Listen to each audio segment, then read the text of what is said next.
mesa de trabajo en la cual se va a exponer varias temáticas alrededor de la filosofía, la afectividad y las emociones. Se llama la mesa, y la mecánica que nos invitan a trabajar acá es la siguiente. Va a haber una presentación de parte de los ponentes, 20 minutos cada uno de ellos. Posterior a las presentaciones, haré yo algunos comentarios o preguntas sobre las presentaciones. Daremos un tiempo para que ellos los ponentes puedan intervenir, exponer un poco más, ahondar en algunos de los comentarios que pueda hacerles, y abrimos el diálogo con ustedes en preguntas y terminamos. ¿Ok? Más o menos la mecánica. Tenemos alrededor de 2 horas para trabajar en esto. Bienvenidos a todos, y vamos a dar inicio, de acuerdo a cómo está programado, con Yusel Alcántara Ceballos, quien viene de la Facultad de Arquitectura de la UNAM y quien nos ha mandado un ensayo en relación a Foucault y Deleuze hacia una arquitectura afectiva más allá de la representación. Empezamos, Yusel. Perdón, no me presenté. Mi nombre es Antonio Sánchez, voy a estar coordinando la mesa. Yo vengo de la Universidad ITESO, Universidad Jesuita de Guadalajara. Bienvenidos a todos y empezamos con Yusel. Hola, buenos días a todos. Muchas gracias por estar hoy aquí. Gracias también a la REMICE, a todos sus organizadores, por darnos la oportunidad de venir a compartir ideas, intercambiar opiniones. Muchas gracias al doctor Antonio por la introducción.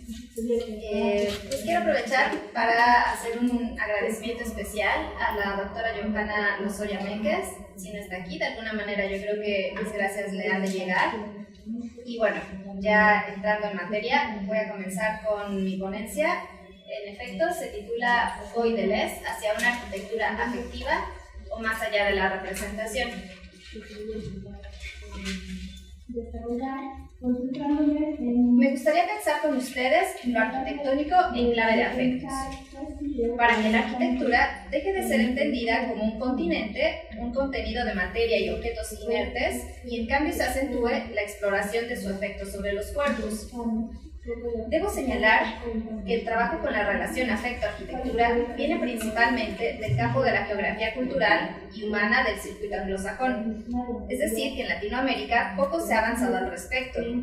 De allí que me haya propuesto compartirles mi manera de pensar arquitectura afectiva mediante una propuesta que nace de los planteamientos de Foucault, Deleuze y Félix Guattari.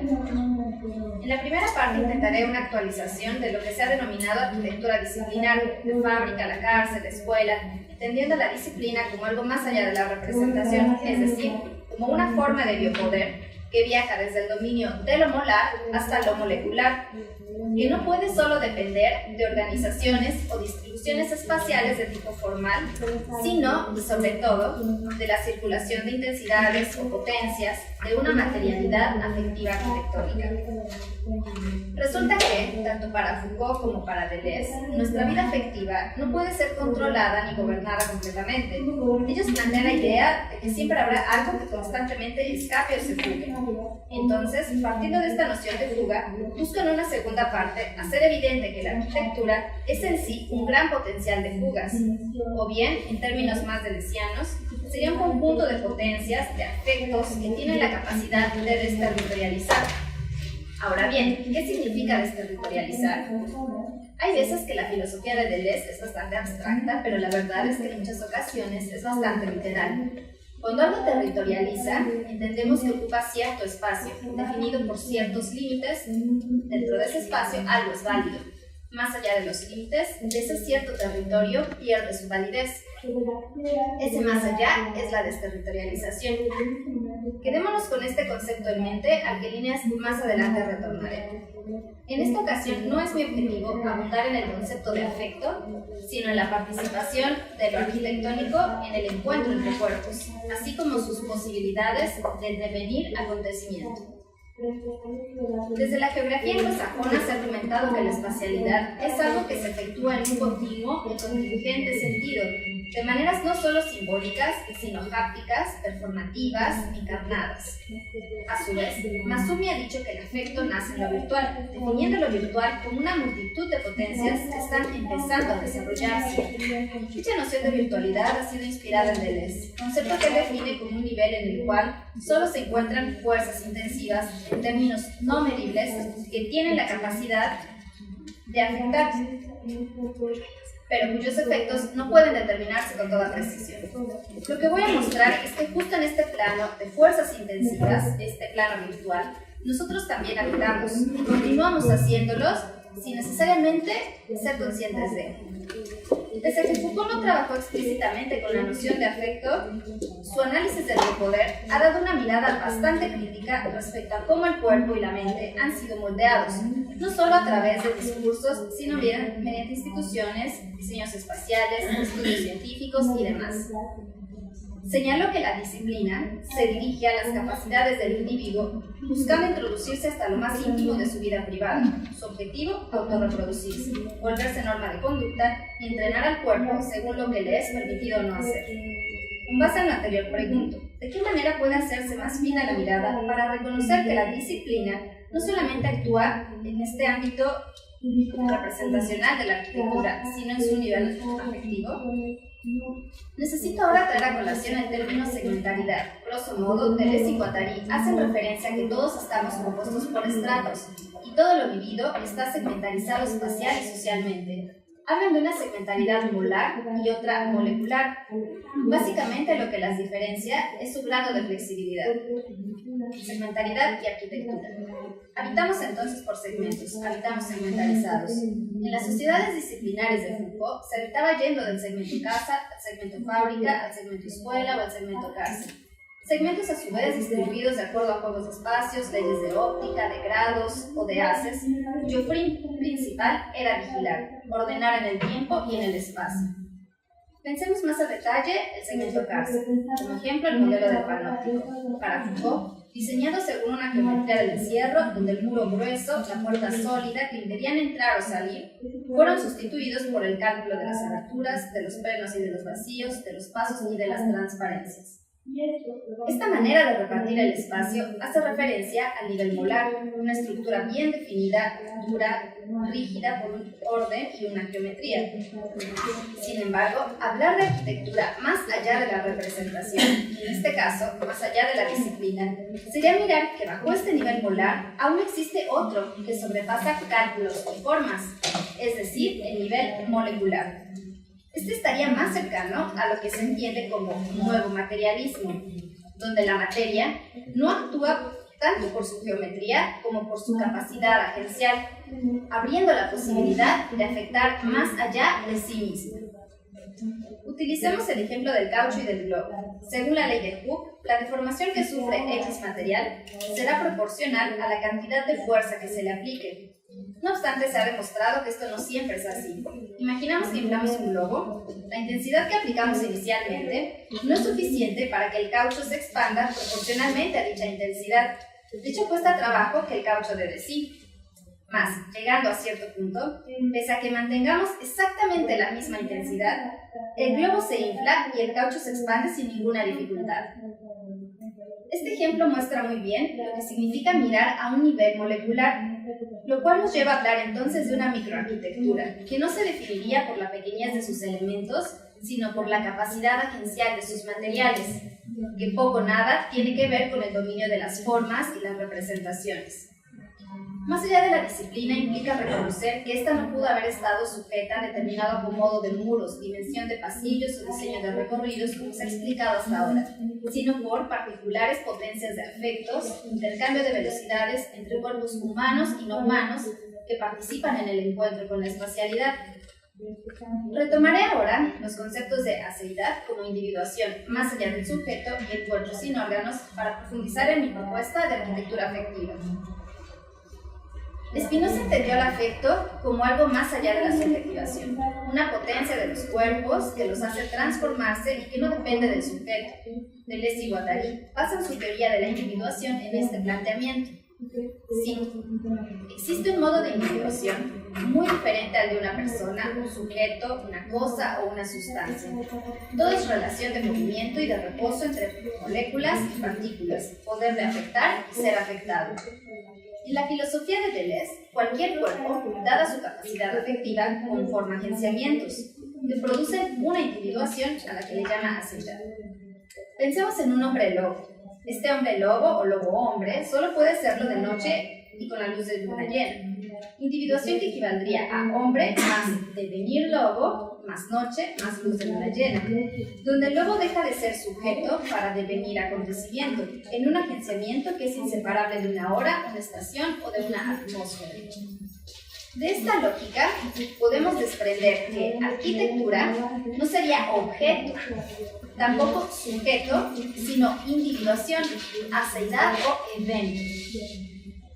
Entonces podemos decir que habitamos aceidades, somos eventos, un conjunto muy particular de afectos no subjetivados que definen una individuación. Lorca lo expresa muy bien en el siguiente fragmento del poema Llanto por Ignacio Sánchez Mejías. El viento se llevó los algodones a las 5 de la tarde y el óxido sembró cristalino a las 5 de la tarde. Cuando la plaza se cubrió de yodo, ¡ay, qué terribles 5 de la tarde! Una hora, una individuación. Mas hagamos memoria que nuestros cuerpos sean recorridos nuevamente por intensidades. ¿Existe alguien que no haya sentido o sido capturado en algún momento por una atmósfera particular?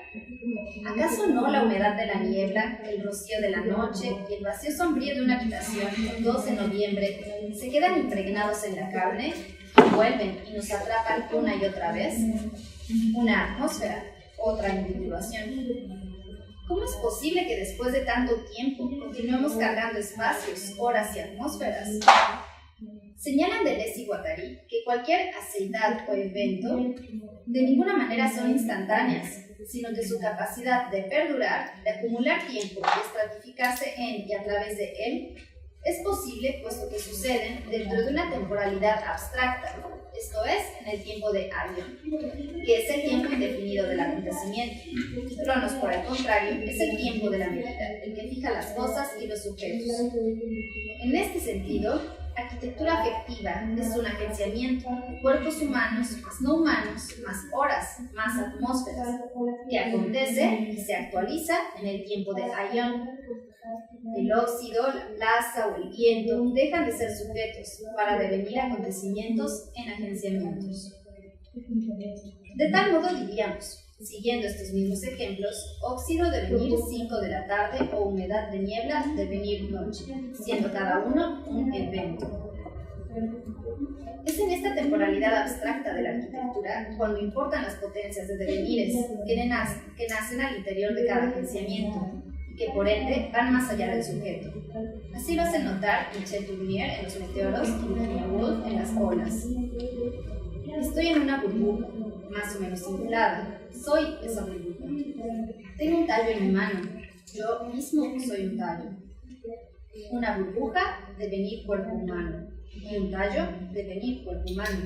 Dos eventos bien diferenciados. En ambos, los tipos de devenires de cuerpos no humanos que se vuelven humanos. Algo semejante sucede en cada encuentro con la arquitectura, a la que podríamos mirar como un conjunto de cuerpos no humanos cuyas potencias están por encarnar en nosotros, imperceptibles devenires que se impregnarán en nuestras vísceras. Esta es la dimensión de la afectiva de la arquitectura, que en cada espacio encarnado nos hace devenires niebla, devenires piedra y viceversa, una y otra vez, puesto que cada encuentro permanece en esa temporalidad abstracta, no lineal, no pulsada. Ello explica el por qué una atmósfera o arquitectura atrapa nuestro cuerpo en espacio-tiempos que son impensados por nosotros, pues preceden el nivel del lenguaje y de la significación. No pensamos en lo que un espacio nos hizo sentir hasta que ya fuimos capturados por él. Me refiero entonces a una arquitectura que afecta como evento y como agenciamiento de cuerpos, donde cada atmósfera es una individuación muy concreta que excede al sujeto y lo vuelve un potencial de devenir. Recordando entonces que en cada agenciamiento siempre habrá una partícula que se fugue, se abre la posibilidad de que esos devenires puedan desterritorializar al cuerpo, hacerse entonces cuerpos sin órganos.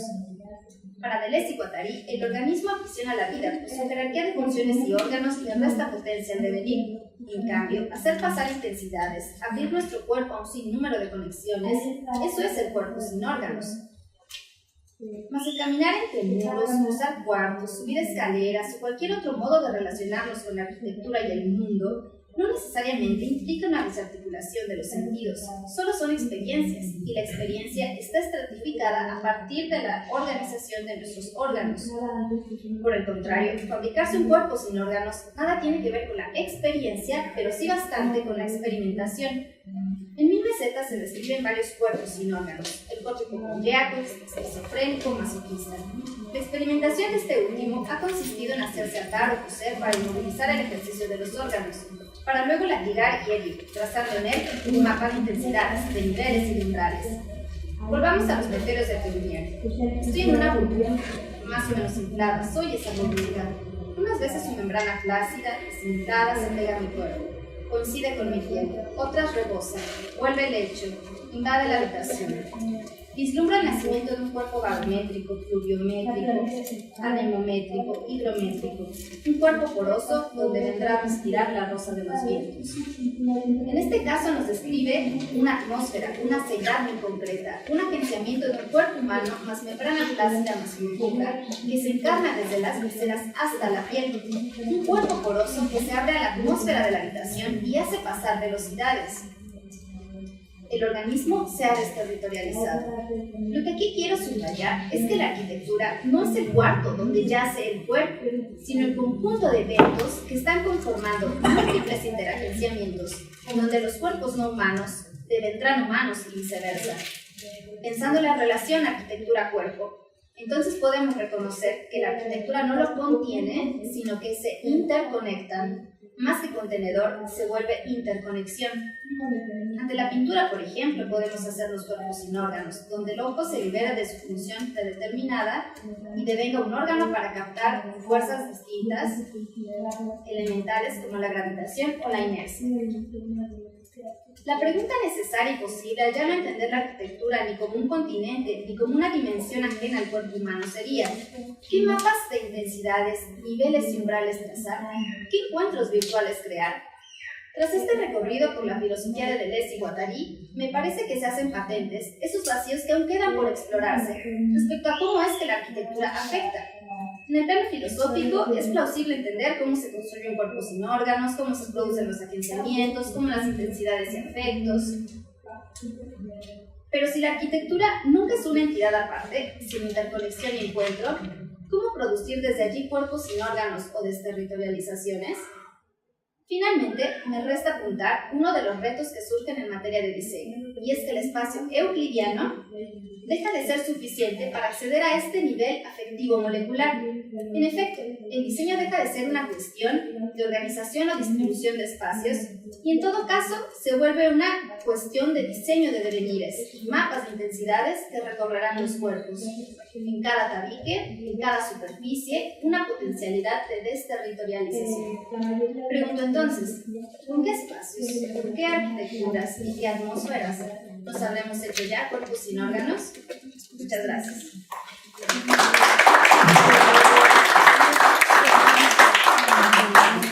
Parece ser que está Ahora le vamos a dar la palabra al doctor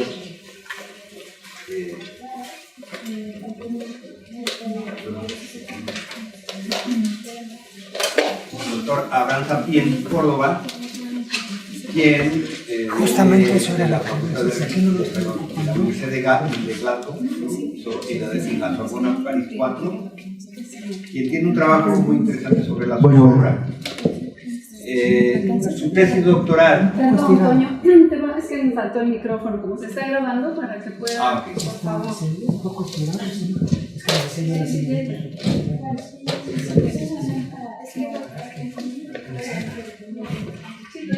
Sí, ahí está bien. Su tesis doctoral la trabajó en relación a lo desagradable del dolor.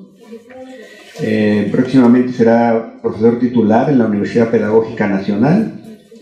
y su trabajo, como ya les decía, se llama Zozobra, la emoción fundamental mexicana. Gracias por tu presentación, por tu escrito, y te damos la palabra. Les recuerdo, tienen 20 minutos. Yo les voy a pasar algunos papelitos en el momento así, y va a sonar así, en caso de que se pasen, ¿sale? Y yo les pasaré unos papelitos cuando tengan 5 minutos para que vayan cerrando, y en el último momento, un minutito, ¿sabes? Bienvenido. Bueno, en lo que van poniendo el PowerPoint, pues les agradezco un montón a ustedes por estar aquí. Así como breve introducción biográfica, para mí el hecho de dar esta conferencia o esta presentación es un acto mismo de zozobra, y ya quedará más claro después de la presentación por qué yo pasé un montón de tiempo de mi infancia en esta facultad, pero no como estudiante, no, obviamente. Pero de niño ya andaba por aquí, porque justo mis padres dan clases aquí, y he estado bastante tiempo fuera de México, así exagerando un poco, unos 10 años, y pues es un mismo hecho de acto de entender que es la mexicanidad, y es un acto mismo de esta nostalgia, o más en preciso zozobra, dar esta presentación. Pues estoy bastante contento de que sea en esta cara la primera vez que hablo en México después de bastante tiempo. Y bueno, la presentación se llama Somos Humanos y nos llaman Mexicanos. Eso también va a quedar más claro al final de la presentación de dónde viene esa referencia, si a lo mejor les suena. Y es para tratar de entender si significa algo que puede significar ser mexicano ahora, y que parece que es algo que puede ser importante de entender en el momento histórico y político en el que estamos en el país. Entonces, ¿cómo puedo entender? Sí, yo creo que te puedes parar si quieres para ¿Sí? decir, ¿no? Yo creo que te puedes sentir más cómodo. Puede ser, pero estar señalando. el botón no cambia, o tal vez no tiene pila. Ah, estaba apagado. Ya estaba prendido, ¿no? Ya lo vimos tomado.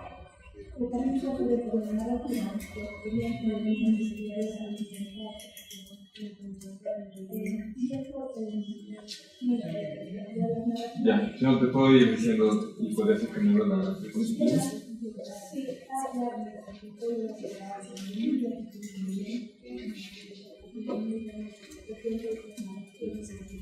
No importa, igual se puede.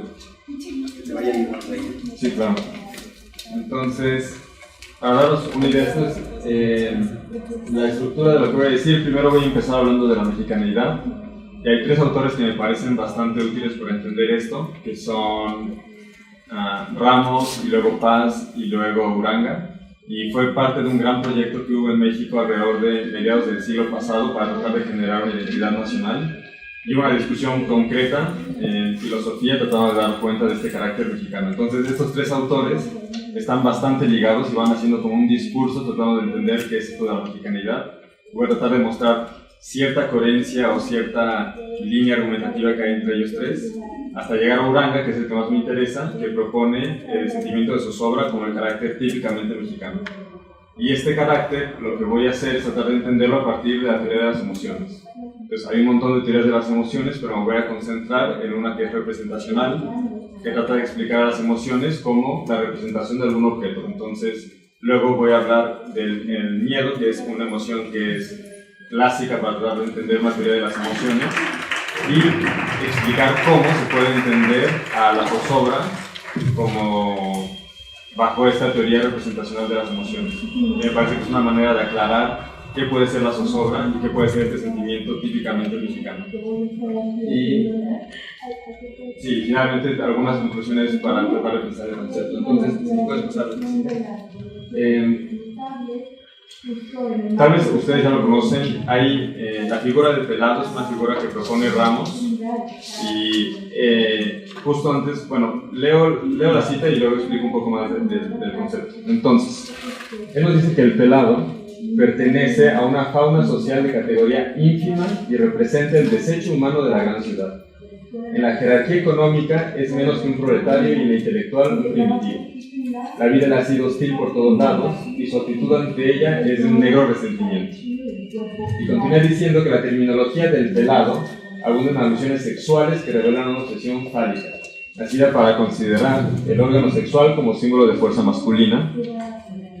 En sus combates verbales atribuye al adversario una feminidad imaginaria, reservando para sí el papel masculino. Y esto de la feminidad va a ser interesante una vez que pasemos a paz. Entonces ¿podrías pasar a la siguiente? Para entender esta figura del pelado que propone Ramos, un ejemplo que a veces se usa y que puede ser muy útil es el personaje del Jaibo en Los Olvidados de Buñuel, que es un personaje resentido, un personaje masculino, un personaje que viene del barrio. Y en general lo que configura muchísimo de la idea del pelado es el complejo de inferioridad que existe en el mexicano, y esa inferioridad, para ponerlo de una manera muy general, viene del hecho de decir querer ser algo que no se es completamente y tener constantemente un enojo, una ira, un recelo y un resentimiento muy profundo acerca de las condiciones sociales en las que se está impuesto y que no se dijeron. Entonces, este personaje justo ejemplifica esta manera de ser pelado y de este sentimiento constante de inferioridad que Samos propone. Es lo que configura de una manera muy importante el quehacer mexicano o la manera de interacciones mexicanas. Si puedes pasar a la que sigue. Y bueno, Paz justo también trata de hablar acerca de cierto carácter nacional. Tal vez sería más justo decir que él se va a algo aún más general, o tratando de generar algo más universal, que es tratar de dar cuenta de la modernidad y de cómo estamos sujetos a este momento entre dos grandes nadas y cierta angustia existencial, si bien se quiere, de transición. Pero en concreto, de lo que me interesa de Paz, si bien es una obra que hay muchísimo que analizar y tiene un montón de vértices por donde podemos sacarle materia para pensar, es este breve pasaje en el que hace referencia a la feminidad, porque habla justo en oposición con lo que tiene en mente Samuel Ramos sobre la masculinidad de esa manera hiriente y atacante. Y dice Paz: por contraposición a Guadalupe, que es la madre virgen, la chingada es la madre violada. Se trata de figuras pasivas. Guadalupe, la receptividad pura, y los beneficios que produce son del mismo orden. Consuela, serena, aquieta, enjuga las lágrimas, calma las pasiones. La chingada es aún más pasiva. Su pasividad es abyecta, no ofrece resistencia a la violencia, es un montón inerte de sangre, hueso y polvo.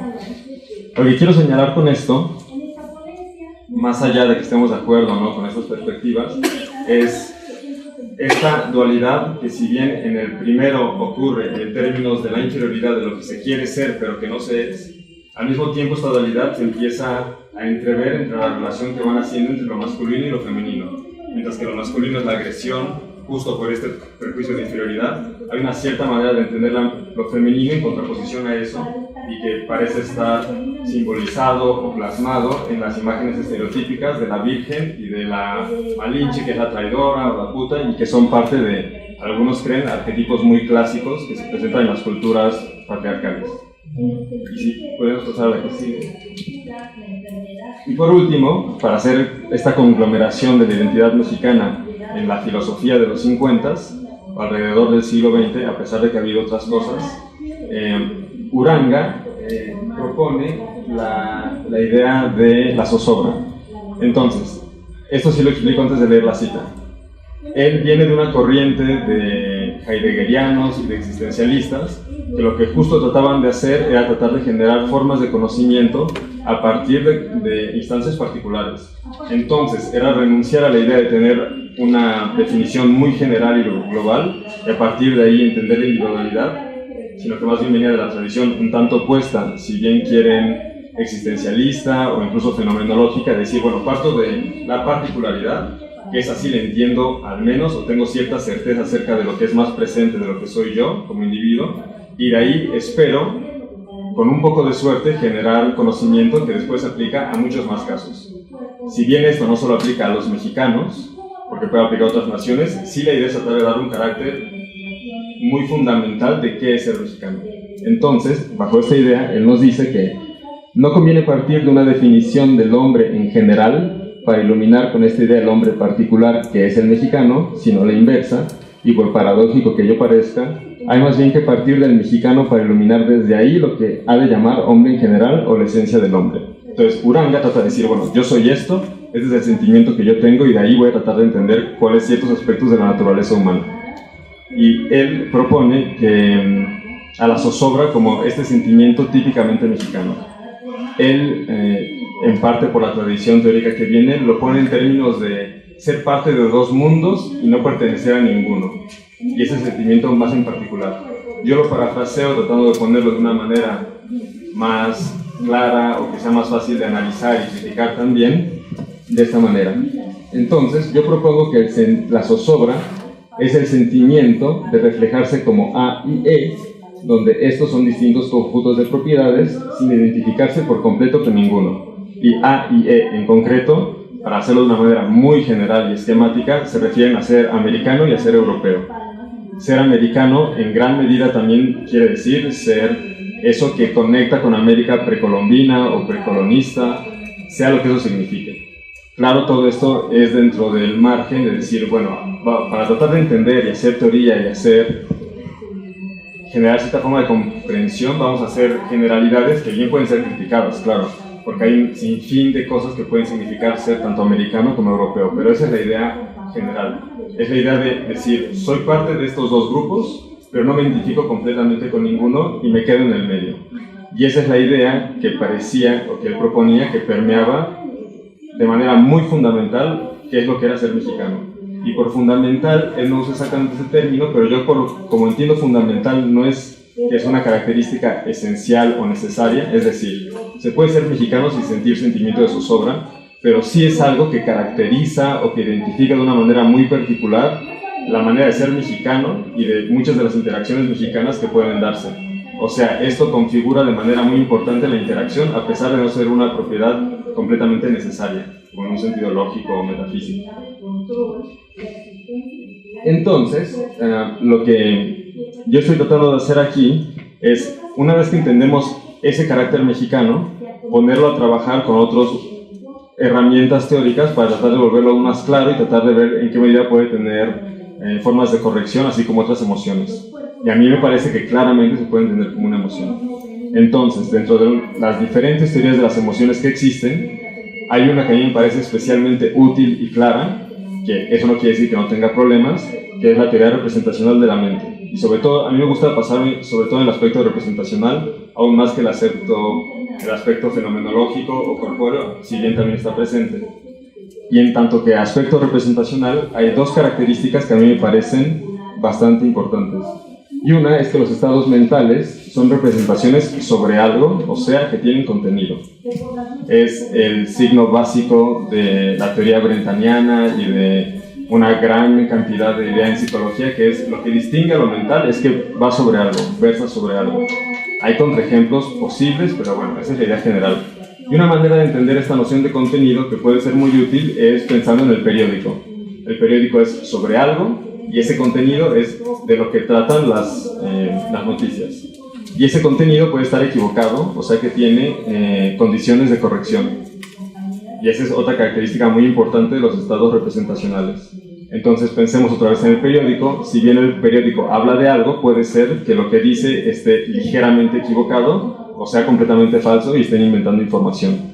El contenido sigue estando, pero la información es falsa o equivocada. ¿Puedo pasar aquí?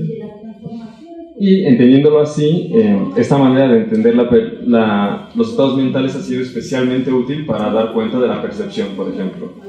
Son simplificaciones, pero es muy útil para dejar claro de qué va a tener estados perceptivos.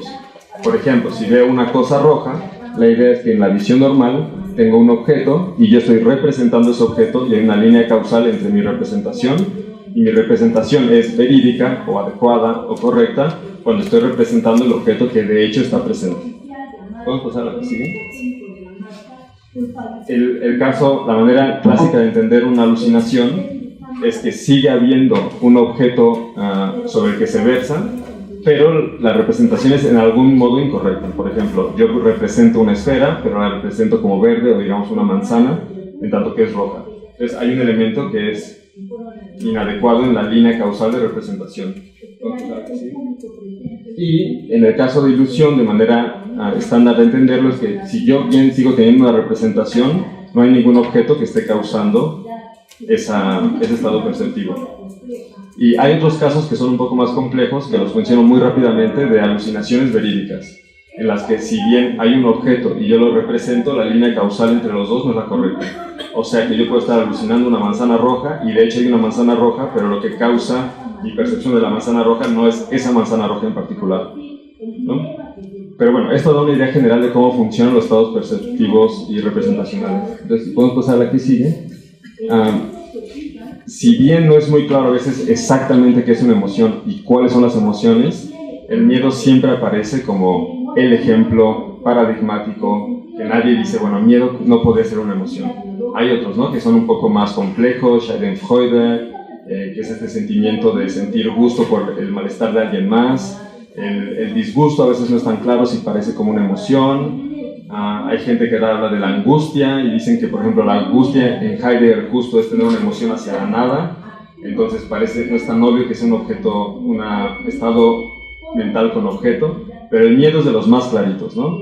Y el miedo, en esta manera representacional, una manera clara de entenderlo, me parece, es esta que propone Prince, en la que dice que el miedo, por ejemplo, puede representar la propiedad de ser peligroso, y ser peligroso, como ser venenoso, es una propiedad representativa y una propiedad relativa.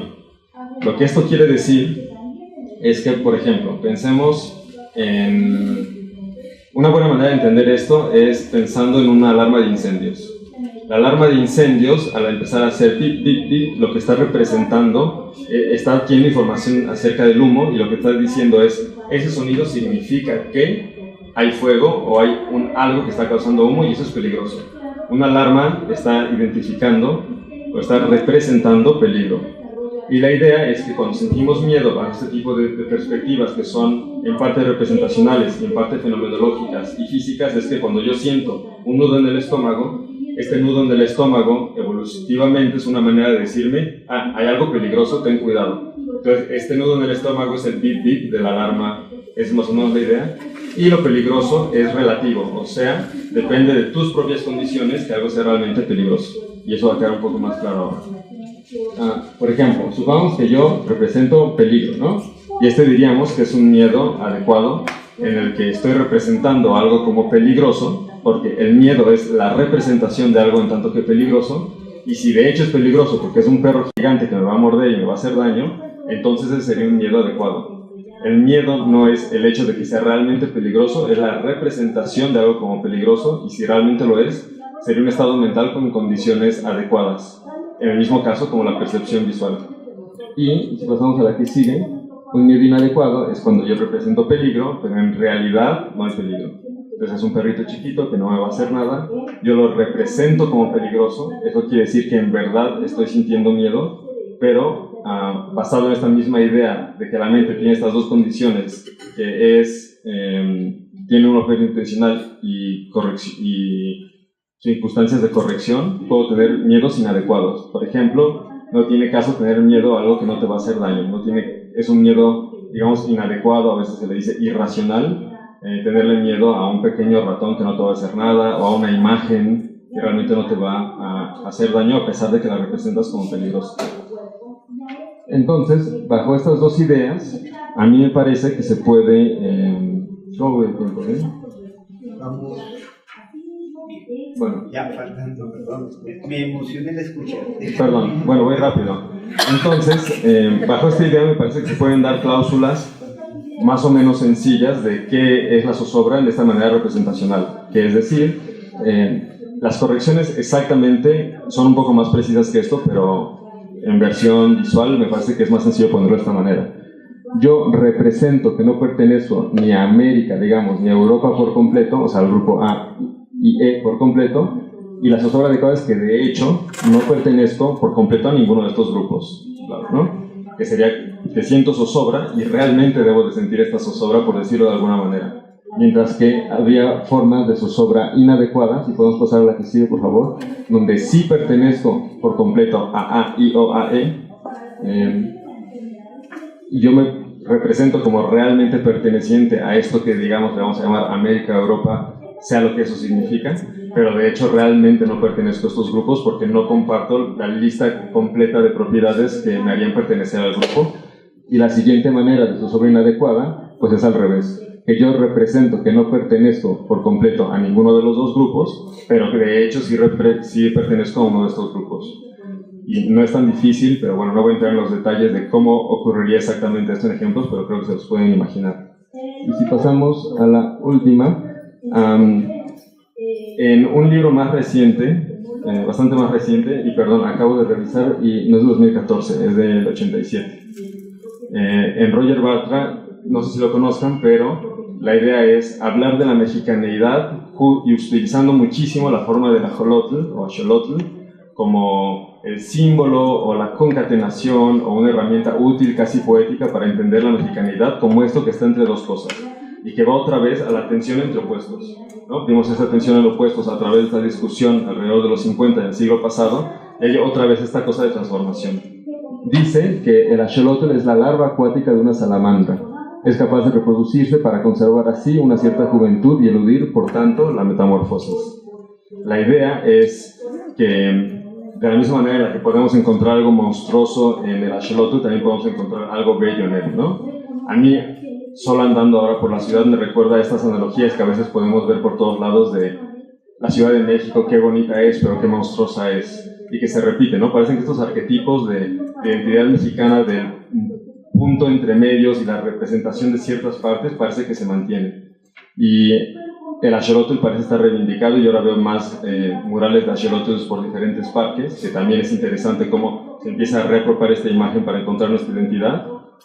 Y ya por último, lo que sí me parece interesante es, usando estas herramientas, entendiendo esta discusión que se ha generado desde ya hace unas decenas de años, y si es realmente cierto que ese carácter dual y en medio está en la mexicaneidad, pues pensar de qué manera la vamos a reentender y de qué manera vamos a entender eso que significa ser América o no, para tratar de generar un cierto carácter nacional que, a pesar de ser un aspecto bastante simbólico y de autonarrativa, sí que va a afectar en políticas concretas, y yo creo que es bien interesante pensar en eso ahora que hay esta esperanza de un cierto cambio general. Pero bueno, desde el hecho de que pongamos a Benito Juárez en el billete de 500 pesos y se cambie por Frida, no esté Frida, son parte de estos aspectos de identidad y de cómo nos estamos construyendo.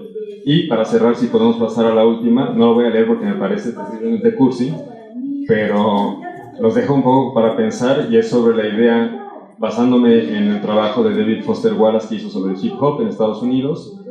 Creo que la intelectualidad puede repensar aspectos de la cultura popular. Este es donde viene el título de la presentación, que es una canción, y es el coro de una canción de Control Machete, que fuera de contexto a mí me parece puede ser muy fuerte y muy bonita y muy inspiradora. Y les agradezco un montón. Muchas gracias.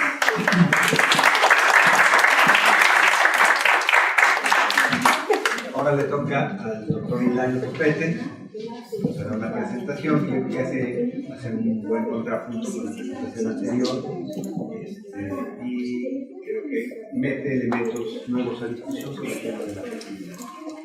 Bien, gracias. Espero no dejar trompicado todo ni incompleto. El trabajo elaborado es en sí muy amplio.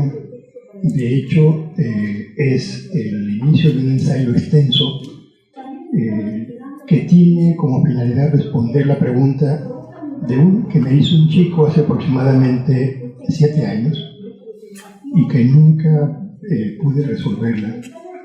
En clase de teorías de la cultura, un buen día me preguntan: ¿y cuándo inicia la cultura? No lo sé, pero el día que tenga una respuesta que me convenza a mí, te buscaré y te lo voy a contestar. Y entonces hube de transitar por todo esto que se supone que en términos evolutivos es el ser humano, y para poder llegar a la respuesta había que desprenderme de las ideas de que somos un animal bípedo, que tenemos manos libres, un pulgar oponible, uñas cóncavas, cara de plato, toros abombado al frente, arcos superciliares gráciles, visión estereoscópica y cromática, sin diastema, nuestra dentadura sin prognasis destacable, foramen magnum dispuesto en vertical en relación con el atlas, laringe alta, dentadura enarcada, incisivos en forma de pala, molares sin cúspides notables, exageradamente lleno de poros, nariz exageradamente larga para un primate, columna vertebral en doble S, pelvis amplia, cabello largo en la cabeza y abundante en pubis y axilas, zona parieto-temporal izquierda bombada, mamas exageradamente acrecidas en las hembras, conducta sexual atípica, estro dispuesto en ciclos muy próximos entre sí, capaz de sentir placer, neocórtex desarrollado, áreas de Broca y de Wernicke desarrolladas, así como los frontales y prefrontales que auxilian en muy buena medida a producir lenguaje. ¿Sí? Había que hacerlo a un lado. ¿Por qué? Porque eso entra dentro de lo que sería propiamente el soma y la concepción que tenemos del cuerpo. También había que dejar de lado el hecho de que no somos el único animal capaz de producir mente, ni es el único animal inteligente, ni el único que posee neuronas espejo, ni es el único que tiene conciencia, y que, para no alargar más la lista, y por último, no somos el único animal que posee emociones. O sea, quitando que posee emociones. Quitemos todo eso y a ver qué queda, ¿sí? Somos un animal que, a diferencia de lo que plantean muchos primatólogos y sociobiólogos como Desmond Morris y Francis Wall y Conrad Lorenz, es el único que produce cultura, y no me detendré a distanciar protocultura de cultura porque no vendría al caso y nos desviaría demasiado. Una vez que llegaba al punto final de las emociones, y coincidiendo totalmente con lo que acabo de escuchar, las emociones tienen un papel fundamental en la supervivencia, en la evolución humana.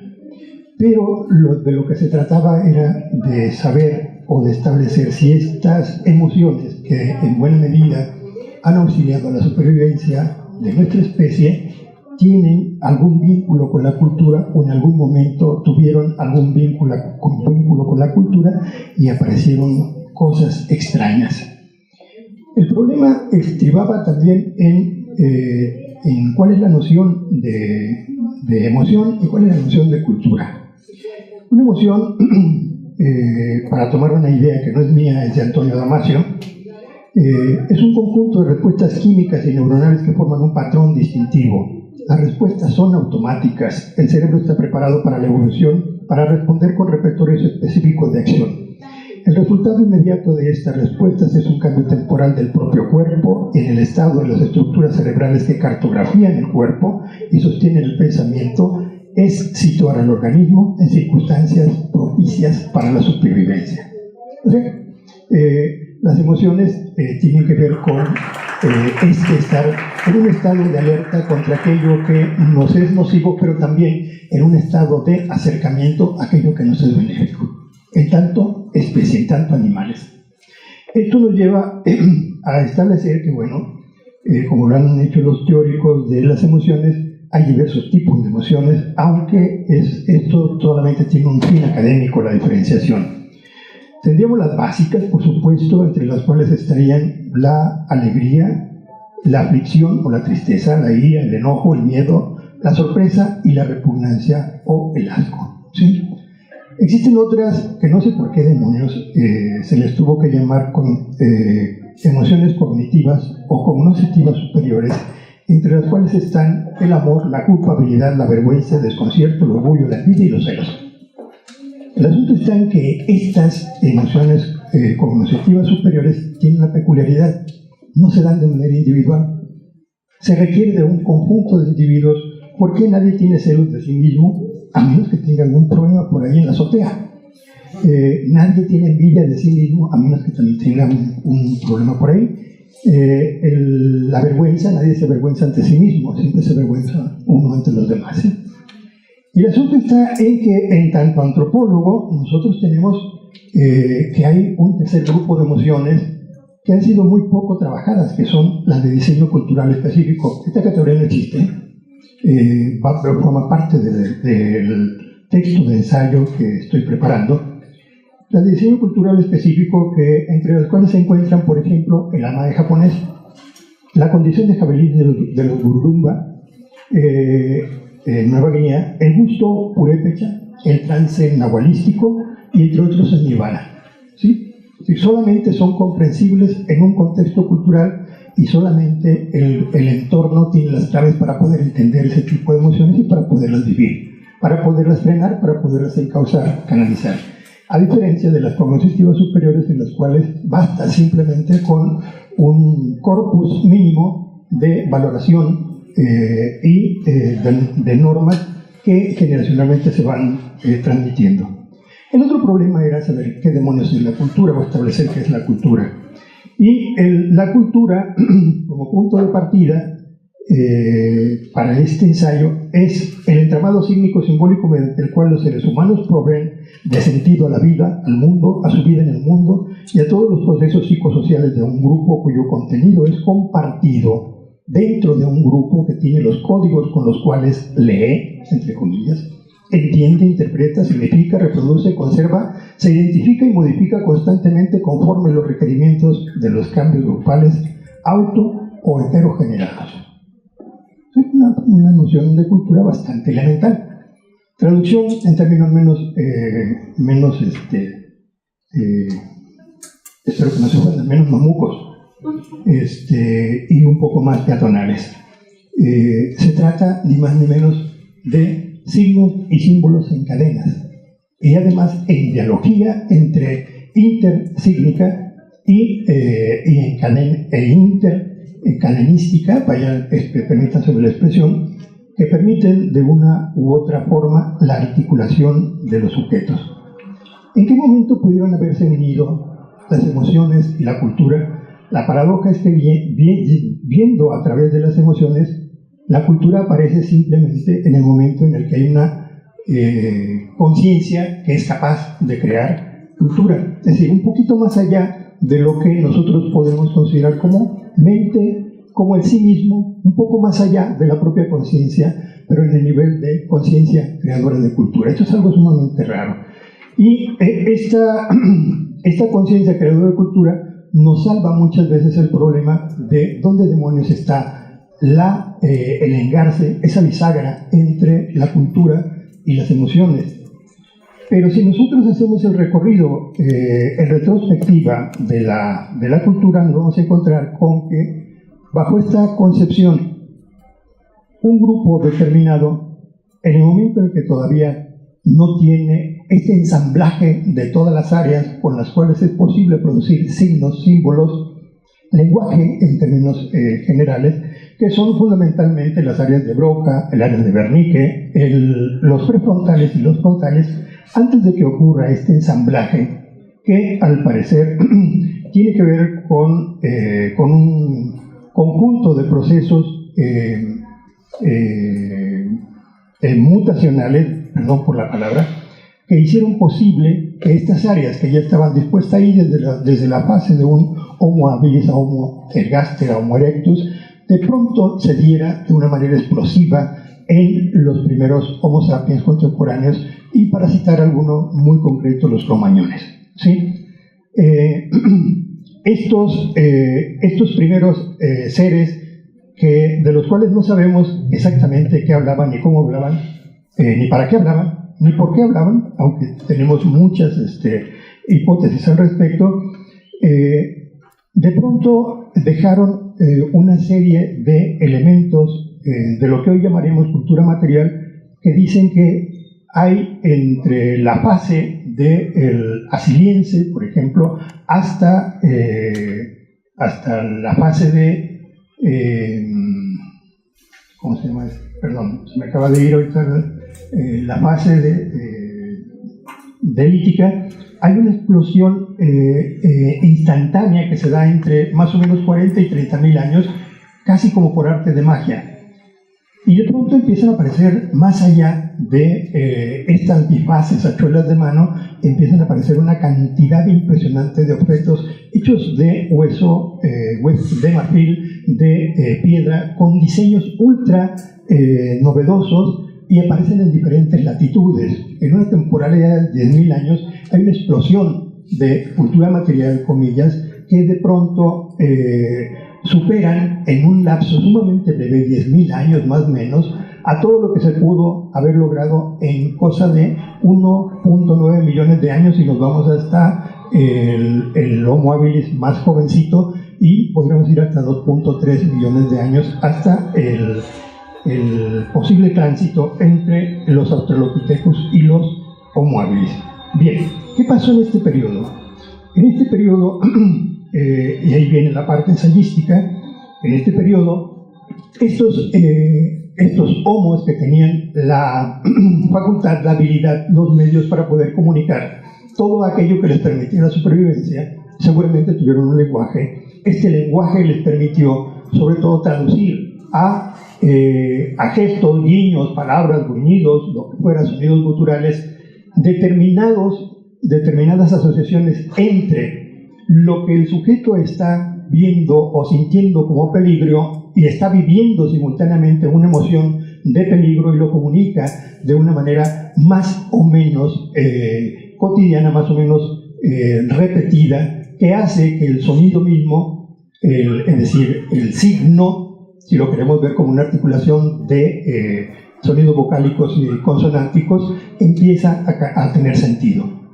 Esta repetición hace posible que en un momento determinado el propio signo lingüístico pueda estar en el lugar de la emoción y pueda ser comunicado y representar la emoción y poder traducir y poder transmitir la emoción como si estuviese realmente el referente del peligro, pero no es nada más el peligro, ¿sí? Estamos hablando en este caso del miedo, que es uno quizás de las emociones que han sido trabajadas más por los psicólogos experimentales, por los psicólogos cognitivistas y por los neurofisiólogos.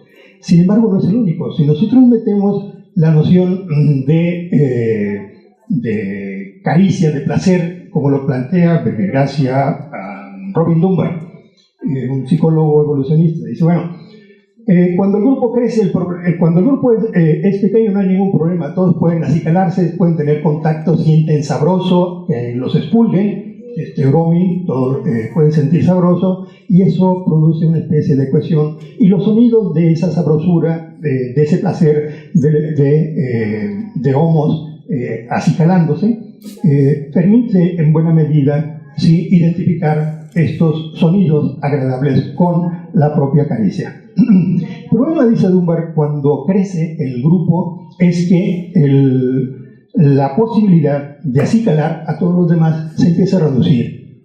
¿Cómo lo resuelve los homínidos? Con la palabra.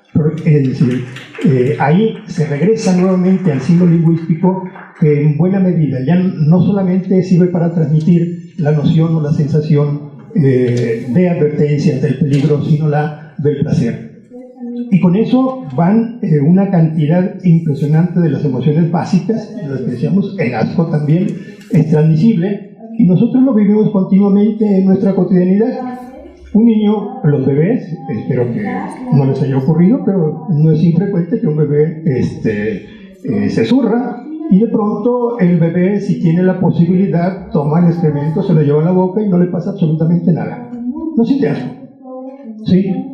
Sin embargo, el adulto, la madre o el padre o cualquiera que esté al lado, inmediatamente hace un gesto de esto no es agradable, y además una expresión de esto no es agradable, es una advertencia, y entonces el niño fija. De momento que dice caca, entonces el niño aprende caca y ve a la madre tiene una expresión de preocupación, de angustia en el rostro, y gracias a sus neuronitas espejo, el niño identifica desagrado, caca, y llegará el momento en el que no coma caca, ¿sí? Sencillamente. Y así nos podríamos ir prácticamente con todas las emociones. La ira también, la ira asociada ya con signos lingüísticos hace posible que el stock de signos básicos con los cuales se puede comunicar la supervivencia, o se puede advertir, o se puede ser proclive a la garantía de la supervivencia, va creciendo. Hasta ahí tenemos solamente signos aislados. El siguiente paso es justamente el momento en el que la interconexión de los cinco magníficos, le dijimos en alguna ocasión a estas áreas y procesos, decía, las áreas de Broca, Wernicke, frontales, prefrontales y el neocórtex, como la supercarretera con la cual es posible transitar, modificar transmitir, llevar de un hemisferio a otro los signos lingüísticos, produce la interconexión. Si esta supercarretera es capaz de establecer sintaxis, aunque en número limitado, como lo plantea Chomsky, estamos hablando de un número de aproximadamente 6. Entonces es posible la interconexión lingüística que con la creación de otros signos lingüísticos articuladores haya creado las posibilidades de comunicación y que, por supuesto, las primeras, la infraestructura, los elementos que hacen posible esta primera comunicación tengan que ver con la supervivencia. Ahí el goce de emociones, lenguaje, cultura. O sea, es una idea bastante sencilla, bastante elemental, pero que en muy buena medida permitirá, por ejemplo, discutir con algunos otros primatólogos, por desgracia, Franz de Waal, que es uno de los que están más dura y dale con el hecho de que en realidad la cultura viene de los primates y que la ética tiene que ver con nuestra animalidad de primate, porque todos los primates ya han establecido códigos éticos, etcétera, etcétera.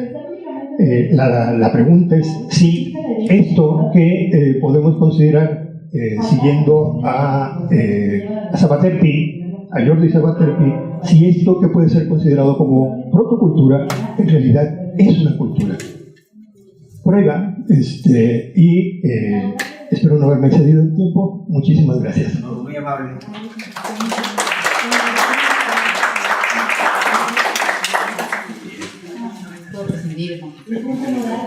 Ahora les quiero presentar a la profesora e investigadora del Instituto de Filosofía de la Universidad de Buenos Aires, autora de varios libros, Violencia Sexual y Crímenes de Lesa Humanidad, editora también de Afectos y Política y de Pretérito Indefinido, ¿verdad?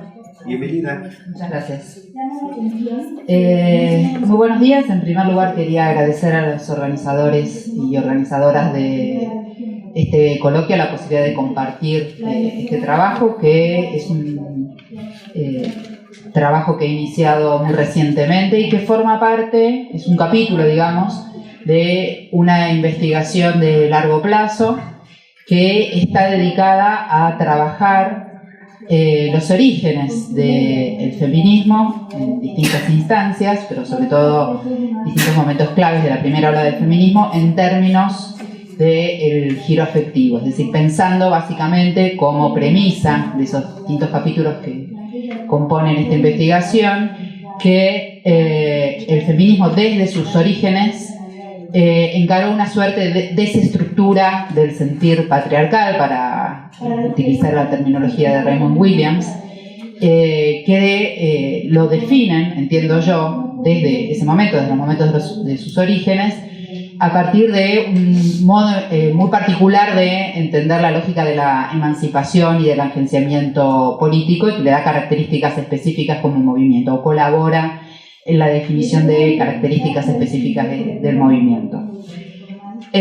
Como decía recién, el trabajo que voy a leer es un trabajo en proceso que está dedicado fundamentalmente a un tipo de activismo muy puntual durante el sufragismo, es decir, las primeras instancias del movimiento feminista, intentando analizar la idea misma de simulación a través de este tipo de activismo específico que encaraban las sufragistas en distintos lugares del mundo en su dimensión emocional.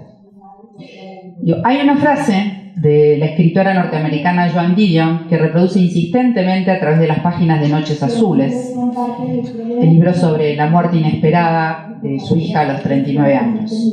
Esto no debería estar sucediendo. No por repetida, esta oración simple y devastadora a la vez no deja de ser capaz de dar cuenta de las características fundamentales del trauma, su capacidad para alterar el sentido de la realidad. Los límites entre el orden de lo ficcional y lo real quedan allí en un estado de ambigüedad suspendida en el tiempo. La discusión que me interesa plantear aquí está vinculada al rol político de una operación exactamente inversa a la del trauma. la proclamación, también insistente, de esto debería estar sucediendo. Creo que el desafío político de esta frase como modo de pensar y ejecutar la emancipación da cuenta de manera acabada del caso que voy a presentar brevemente aquí y resulta capaz además de abrir el debate alrededor de una cuestión que considero capital: discutir el potencial crítico de la idea de pre-enactment o precreación. Me refiero a la simulación de actos grupales de sufragio por parte de activistas por el voto femenino entre fines del siglo XIX y principios del siglo XX. No se trataba en estos casos de votar avanzando sobre las grietas del sistema, como en otros casos, como en otro tipo de intervenciones, sino de la simulación pura, como la que quedó cristalizada en distintas imágenes tomadas tanto en España, en América Latina, en Estados Unidos, etc. Actos que muchas veces resultaban en la prisión de las activistas. En este sentido, resultó notable la intensa circulación de muchas de estas imágenes en las redes sociales en el marco del llamado activismo feminista hashtag de los últimos 2 años, ejemplos como huelga de mujeres, que sea ley en Argentina, Me Too, etc. En particular, en el caso de la Argentina, por ejemplo, la que corresponde a la primera simulación realizada en la ciudad de Mendoza, en Argentina, en 1922. Este rescate por parte de los movimientos actuales de actos que hasta hace poco tiempo eran solo material de archivo para historiadoras profesionales, les ha otorgado no solo una visibilidad notable, sino que además ha sacado a la luz la especificidad de este tipo de intervención pública. El objetivo central entonces de esta presentación consiste en argumentar que la destrucción de la estructura del sentir patriarcal llevada a cabo por el feminismo no solo conforma la agencia política de un modo particularmente disruptivo, y creo que por eso exitoso en el mediano y largo plazo, sino que además altera el sentido de realidad a través de gestos propios de las vanguardias estéticas, a través de operaciones como estas que aquí denomino pre-enactments, cercanas de algún modo al fake del movimiento beat. Es en este sentido que Bastiarik ha señalado que los reclamos de las feministas constituyen un ejercicio del derecho a la rebelión más que a la revolución, que implicó un uso radical del discurso. Recordemos en este sentido que, de acuerdo a la clásica distinción que hizo Christopher Hill, la rebelión, fuertemente asociada a la lógica de la desobediencia civil, es decir, el mundo patas arriba, supone el despliegue de la ira para imponer una matriz sacrílega.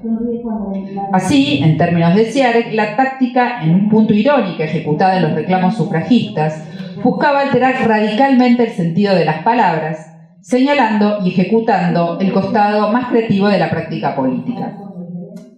Se trataba además de una estrategia donde el lenguaje sobre los afectos, particularmente los llamados negativos, cumplía un rol central.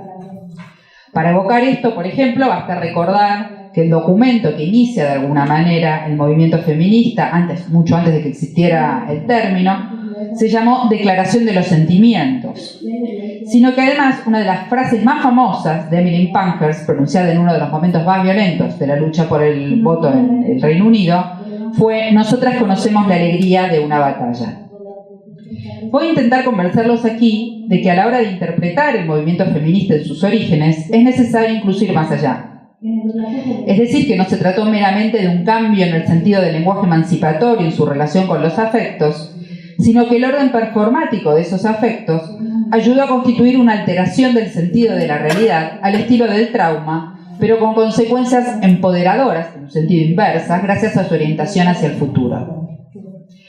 Es así como en el caso de los ensayos de votación de las sufragistas, la constitución de una realidad alternativa, más que el proyecto de un nuevo comienzo asociado tradicionalmente a los movimientos revolucionarios, se ajusta a un estado de sacrilegio que no busca asumirse como mera interpretación, sino en tal caso como la imposición del oculto, que es además lo estrictamente debido. Es importante además señalar que el uso de los simulacros de votación formó parte, en términos generales, de los mecanismos de protesta de los grupos de sufragistas más radicales. También me interesa marcar aquí que a lo largo de la discusión sobre el sufragio universal, desplegada fundamentalmente en el siglo XIX y sus resultados escalonados, no se prohibió en general explícitamente que las mujeres votaran. Simplemente nadie lo imaginaba posible. Y era entonces ese orden imaginario el que resultaba imperioso alterar a través de las performances de simulación. Podemos pensar entonces esta operación de simulacro como un gesto estético profundamente vanguardista del primer feminismo. Recordemos además que las vanguardias, de acuerdo a una serie de reconstrucciones conceptuales que vienen del mundo de la filosofía del arte, suponen una pretensión de encarar la verdadera naturaleza del arte en detrimento de la que exhiben sus rivales estéticos. No solo decían algo diferente sobre el arte, sino que expresaban su realidad definitiva. En el caso del feminismo, se trató de reclamar que se encarnaba una realidad más ajustada y justa de lo público y no meramente una interpretación alternativa. La simulación saca a la luz la injusticia que nadie quiere ver como tal, la opresión que nadie imagina. Me parece importante recordar aquí que, tal como desarrolló nuestros trabajos, torna central visualizar a la historia del feminismo como una operación que busca objetar el modo en que se construyó emocionalmente la legitimación de los mecanismos opresivos, y no como una estrategia meramente refractaria decidida a rechazar el rol de lo afectivo en la política, como algunas teóricas han argumentado de distintos casos en ese sentido. Recordemos, y esa es una cita que me interesa introducir acá, que en términos de Joan Scott, y la cito, una historia feminista que toma por seguros la inevitabilidad del progreso, la autonomía de los agentes individuales y la necesidad de elegir entre igualdad y diferencia, reproduce sin cuestionarlos los términos del discurso ideológico dentro del cual ha operado. Fin de la cita. Es decir, que la historia de los orígenes del feminismo debe ser encarada evitando patrones establecidos como el del progreso en la historia del propio movimiento, pero también introduciendo variables generalmente no tenidas en cuenta para la reconstrucción del modo en que fue cuestionada la noción patriarcal de ciudadanía. Es necesario entonces definir una reconstrucción que busque estrategias distintas a las de las perspectivas historiográficas establecidas. Entiendo que lo que intenta hacer el feminismo asociado al sufragismo a través de gestos vanguardistas como el citado es atender a la llamada esfera visceral a la hora de exigir ser reconocidas como ciudadanas, buscando alterar el sentido de la realidad. De hecho, se ha señalado insistente y acertadamente que el feminismo fue el movimiento que inventó la performance como gesto artístico-político, poniendo en jaque, como toda intervención performática, la lógica misma de la representación y los modos establecidos de debate público, a través de una carnadura de la acción que pone en primer plano el rol de la visceralidad en el arte. Justamente, y en términos políticos, la idea de visceralidad pone bajo nueva luz el rol de lo corporal y de la acción en la dimensión político-afectiva. Sea a través de la rabia, la ira, la inquietud, la melancolía, el amor o el odio, la visceralidad refiere, y cito aquí a Wilson, la experiencia de sentimientos o respuestas afectivas altamente mediadas por el cuerpo que se manifiestan a través de reacciones emotivas y corporales. Fin de la cita.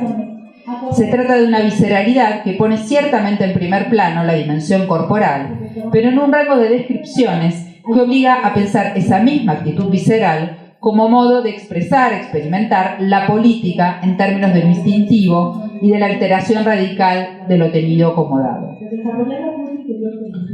No nos enfrentamos aquí a una fe, en el caso de los actos de simulacro de votación, no nos enfrentamos aquí a una puesta en escena paródica, en términos del oxímoron asociado a la ironía, como en el caso de los trabajos inaugurales de Butler, sino justamente de un simulacro. Es inevitable evocar aquí, al utilizar la palabra y la noción de simulacro, los ya algo olvidados desarrollos de Jean Baudrillard, que sin embargo resultan necesarios al utilizar este vocabulario. Recordemos que en sus términos, la posmodernidad genera una hiperrealidad sostenida en el imperio del mapa y la desaparición del territorio. La sucesión de simulacros supera así la realidad y logra imponerse por sí misma. Desde el análisis aquí encarado, en este trabajo, entiendo que esta misma definición puede ser utilizada no ya de manera nostálgica, sino como modo de iluminar una estrategia emancipatoria en términos de pre-enactment o precreación. Así como el reenactment o recreación fue descrito clásicamente en términos de la recreación en la mente del historiador de los pensamientos de los actores del pasado, también ha sido puesto en juego posteriormente para dar cuenta de performances como las ejecutadas en museos o protestas callejeras, destinadas a dar cuenta del pasado, no en términos de representación o recreación, sino de presentación, es decir, de su encarnación en el presente. En cualquiera de estas dos acepciones, supone ciertamente una fuerte puesta en juego de la imaginación. El pre-enactment o precreación ejecutado en el caso que nos ocupa hace un uso insistente de la misma dimensión imaginativa y encarnada, pero orientándola hacia el futuro. Se precrea aquello que debería ser. La noción de reenactment contemporánea está inevitablemente asociada, como decía recién, a la performance como modo de evocación del pasado, en términos de un redo o un replay, dirigido a un evento precedente. Junto, por ejemplo, a la llamada historia viviente que se produce en museos y parques temáticos, constituye un modo de tocar el pasado, como reconstruye Caroline Dinshop, un tocar que no implica una resurrección o recomposición, sino que exhibe la radical contingencia de quién toca y de quién es tocado por ese pasado.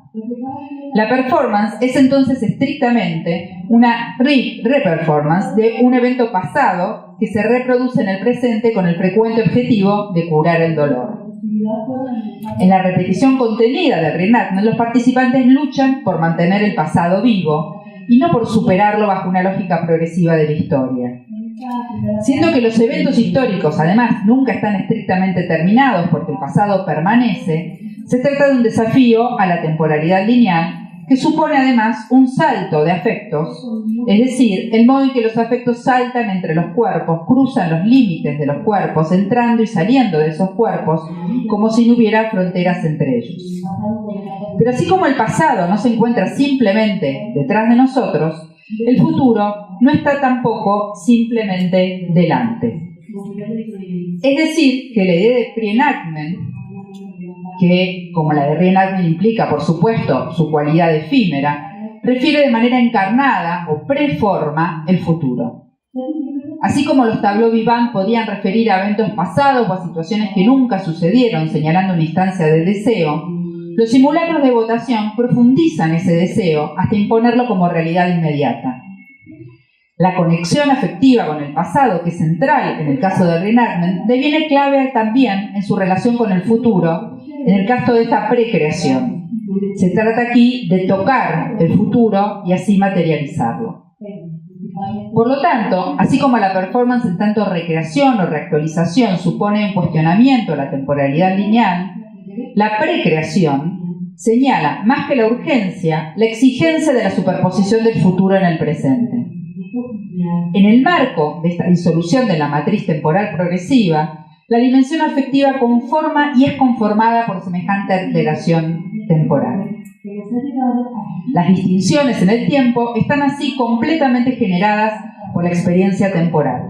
De hecho, las pasiones son la estructura del tiempo al entrar en nuestras vidas, crean un paisaje temporal de otro modo homogéneo. Pero a su vez, el despliegue del cuerpo que siente es el índice de una temporalidad que cuando se aparta de la lineal progresiva deviene una crononormatividad afectiva completamente alterada. Es decir, que hay una relación mutua entre esa dimensión temporal y la dimensión afectiva. La puesta en escena de los simulacros de votación tenía como uno de sus objetivos centrales la toma de una fotografía, en general sumamente posada, al margen de cualquier estrategia más o menos espontánea, pero no por ello paródica. Realizadas en general dentro de instituciones feministas reconocidas, no invadían de manera directa el espacio público como los piquetes, la rotura de vidrieras o las huelgas de hambre en plena calle, sino que se ejecutaban en un ámbito protegido para lograr la reproducción de las imágenes de las mujeres votando. Era la circulación de la foto de un acto que estrictamente hablando no había sucedido, pero que debería haber sucedido, aquello que estaba destinado a colaborar en la emancipación de las mujeres. Por cierto, estos actos tenían también una fuerte función pedagógica a nivel del saber práctico, aproximar a las mujeres al uso de boletas y urnas, elementos alejados de su cotidianeidad. Pero de manera estratégica, la operación retórica de la fotografía logró transformarse en un desplazamiento clave de los límites entre ficción y realidad, entre lo que es y lo que debería ser. Me interesa pensar estos ensayos de votación, que es como ellas lo llamaban, en tantos gestos estéticos donde la rebelión muestra de manera estricta su naturaleza iconoclasta. De hecho, el vocabulario con el que se suelen describir estos actos en el ámbito anglosajón era el de mock voting, es decir, votación fingida o simulada, pero también burlada. Un rasgo que era descrito además por los movimientos antisufragistas, que eran muy grandes en ese momento, como mero fraude o mentira. La circulación de la refiguración del papel de las emociones en el agenciamiento político y la constitución de ciudadanía para las mujeres implicó así no solo objetar la asociación de las mujeres con la sentimentalidad, tal como ha sido argumentado insistentemente, sino además exhibir a través de una estructura del sentir alternativa, una estructura de lo real también alternativa. Instalar de manera eficaz entonces una matriz donde las emociones ingresan a lo público de manera explícita, reconfigurando la idea de ciudadanía como un hecho. Es allí, entiendo, donde se encuentra el corazón de la revolución feminista, antes aún de que hubiera una autoconciencia expresada en esos términos, la vocación por demoler la estructura del sentir establecida por el orden patriarcal y la pretensión visceral de imponer su reemplazo por una estructura alternativa solo parece posible mediante la puesta en funcionamiento de la esfera afectiva expresada en términos no meramente de disputas hermenéuticas, sino de la imposición de una realidad alternativa. Se trató entonces, más que de una construcción de la realidad, de una devastación de lo que se entendía como real, es decir, la opresión de las mujeres en tanto naturalizada. Así, la ejecución fue llevada a cabo alterando la estructura del sentir patriarcal en un nivel que excede el lenguaje sobre las emociones para develar su naturaleza performática y por ello, tal vez, volviendo al vocabulario de las primeras líneas, traumática para los propios opresores. Nada más.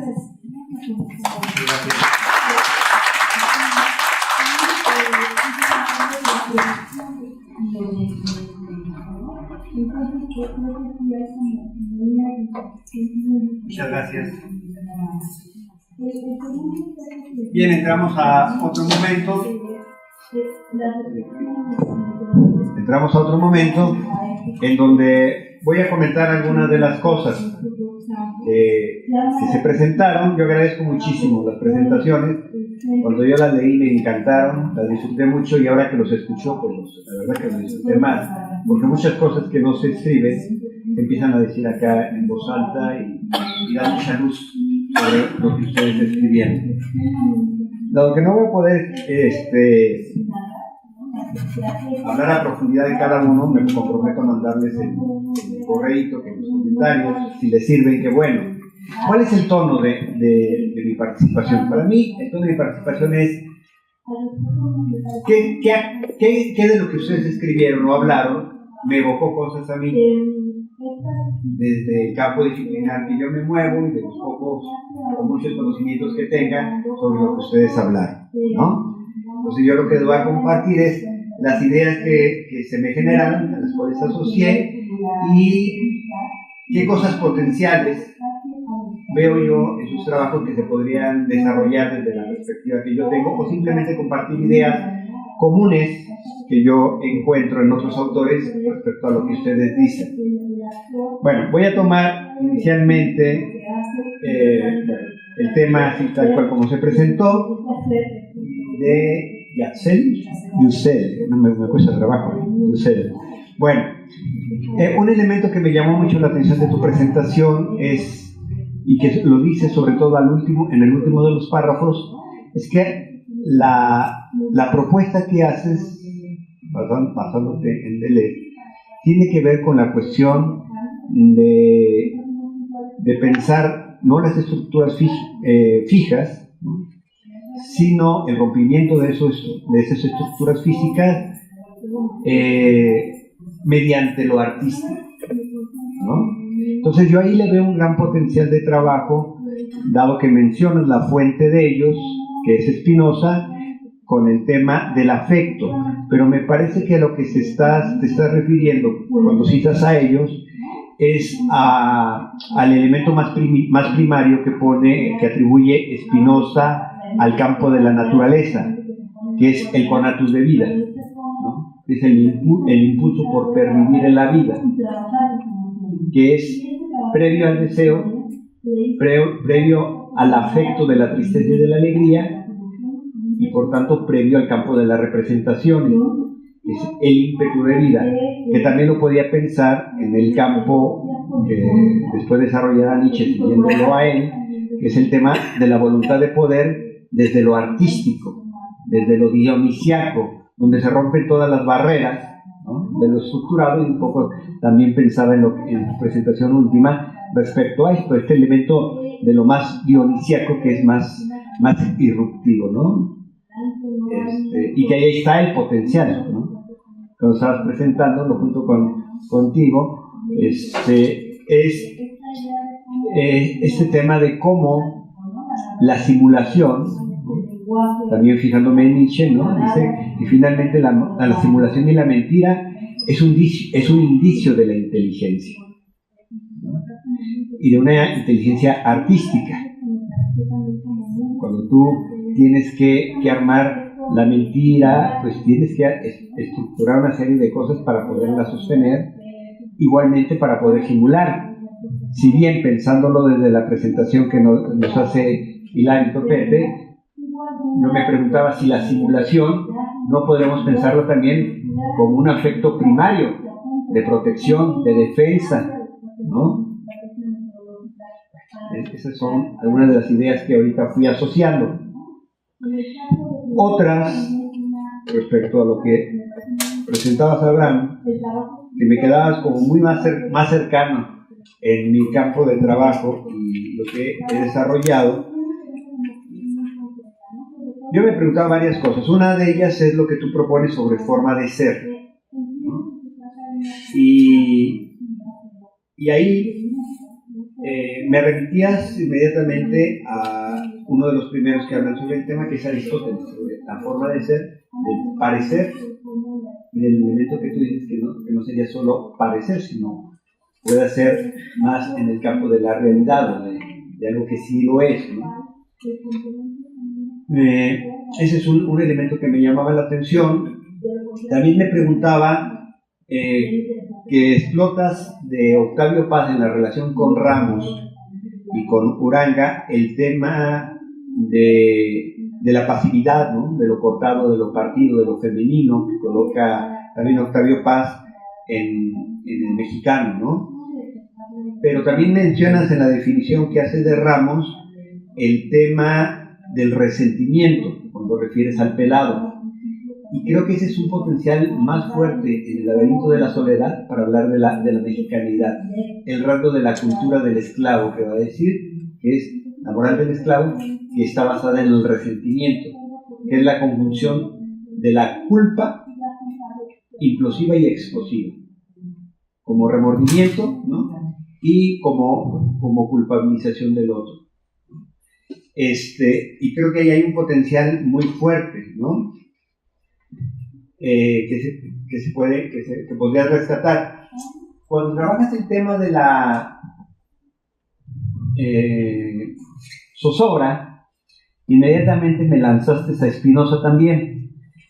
Y Spinoza refiere, antes de que podamos pensar que es afecto, un mecanismo en él, que es el tema de la fluctuación del afecto, ¿no?, que es la base para pensar otros afectos como el miedo y como la ira, y yo pienso como la zozobra.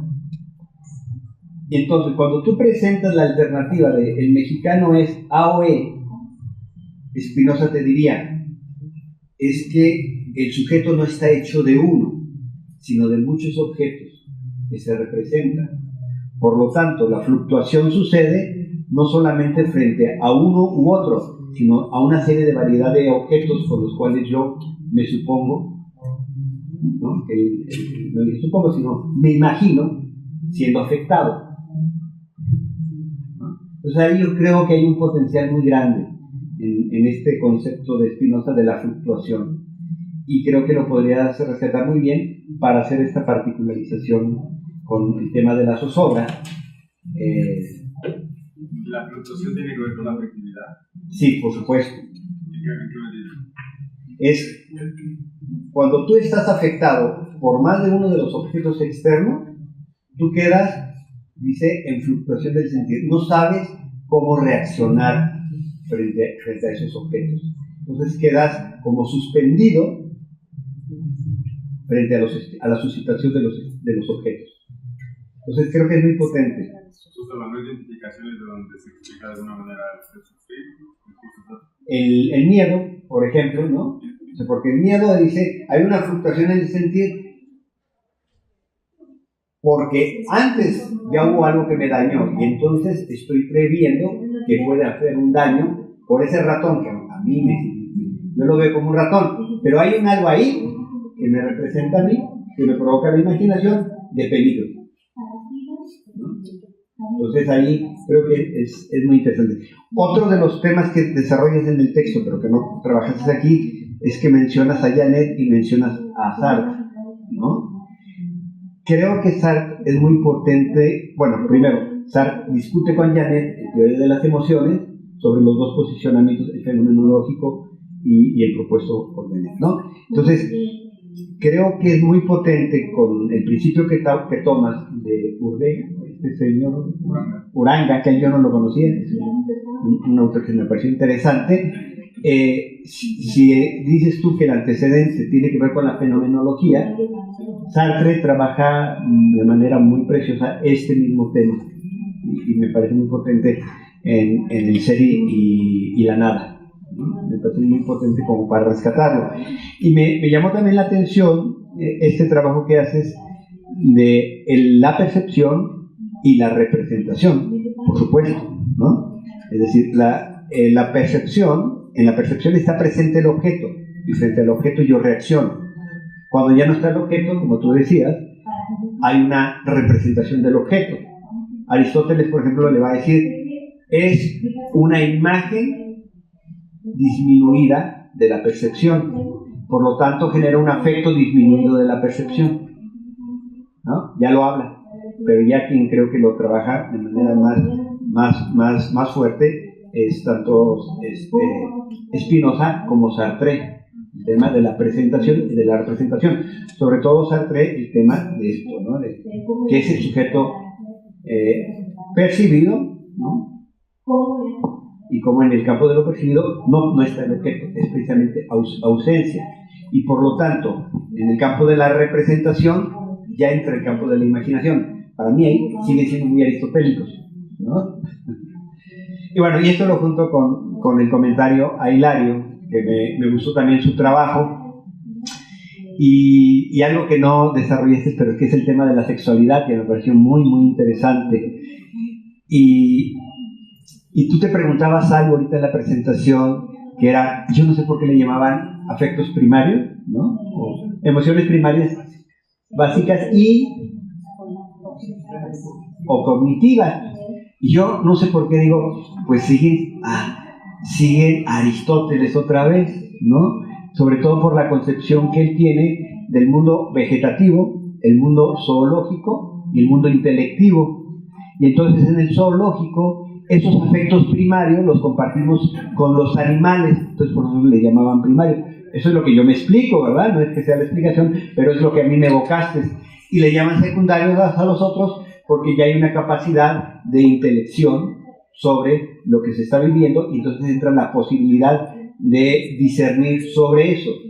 Hay una cognitivista, bueno, le llaman cognitivista, que hace ese cruce del cognitivismo y con Aristóteles, que es Magda Arnold, no sé si la conoces, y cuando la lee uno dice, pues claro, está siguiendo, dice que a Santo Tomás, pero detrás de Santo Tomás está Aristóteles, ¿no? Entonces está siguiendo como muy al pie primer reacción y segunda reacción. Y algo de tu trabajo que también se me hizo muy potente es lo que tú sugieres como investigación, que es, vamos viendo si en ciertas culturas hay códigos que solo pueden ser entendidos en esas, ¿no? Y que yo creo que ahí se junta mucho con el tema de la zozobra. Vamos viendo si sí, la zozobra realmente está bajo esa otra especificidad, o la zozobra sigue siendo una variación de lo que podríamos llamar una fluctuación en el sentir, como incertidumbre, por ejemplo, ¿verdad? Pero creo que abre a esa pregunta y esa posibilidad de hacer investigación. También me evocabas en esto de la antropología social, pues lo había trabajado por Mauss, ¿no? La palabra maná, como palabra primaria, ¿no? Que ya hay otros antropólogos previos a él que ya lo trabajaban, y me lo he encontrado también antes de Mauss, citado por Nietzsche en la genealogía de la moral, precisamente para hablar de los afectos, pero cómo estos afectos están ligados a este lenguaje primario y esta palabra primaria atribuida a ciertas culturas, con la cual una palabra nombra el mundo, y una palabra no solo nombra el mundo, sino nombra también el afecto. Y ahí lo junto con Octavio Paz, y yo me pregunto si la chingada no es nuestra palabra madre, aunque nos vamos mucho, y a veces no. A veces con ella podemos jugar todo esto. Los contrarios, ¿no? El único elemento que yo no porque Mauss dice como cuáles son las coordenadas que configuran una palabra maná, madre, una palabra madre originaria. El único elemento que no le veo a la chingada es el de ser un elemento, una palabra que esté ligado a lo sagrado, sino en contraposición de, cuando hablabas de la imagen de la Virgen de Guadalupe. Sí, ¿no? Justo Sí. lo que está sentido como dos partes de un mismo ideal problemático. Así es. Entonces, bueno, lo ligaba con eso y lo asociaba. Y bueno, yo les agradezco mucho sus presentaciones. La tuya me quedaba más lejana respecto a mis conocimientos. Me pareció muy interesante lo de la simulación, y lo asociaba más como esto. Un mecanismo muy primitivo, pero muy efectivo, ¿no? Para poder hacer una erupción y romper el campo de la racionalidad o de la naturalización de lo racionalmente admitido, ¿no? De ahí le veía el elemento potente. Bueno, esos serían mis comentarios a ustedes. Siguiente momento sería diálogo entre el público y nuestros ponentes. Entonces ahí hay una voz.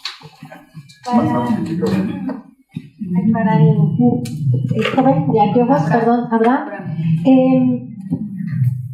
es necesario tener una identidad necesariamente, porque bueno, es esta búsqueda de esa identidad de lo mexicano, pero que necesariamente es forzosa encontrarla.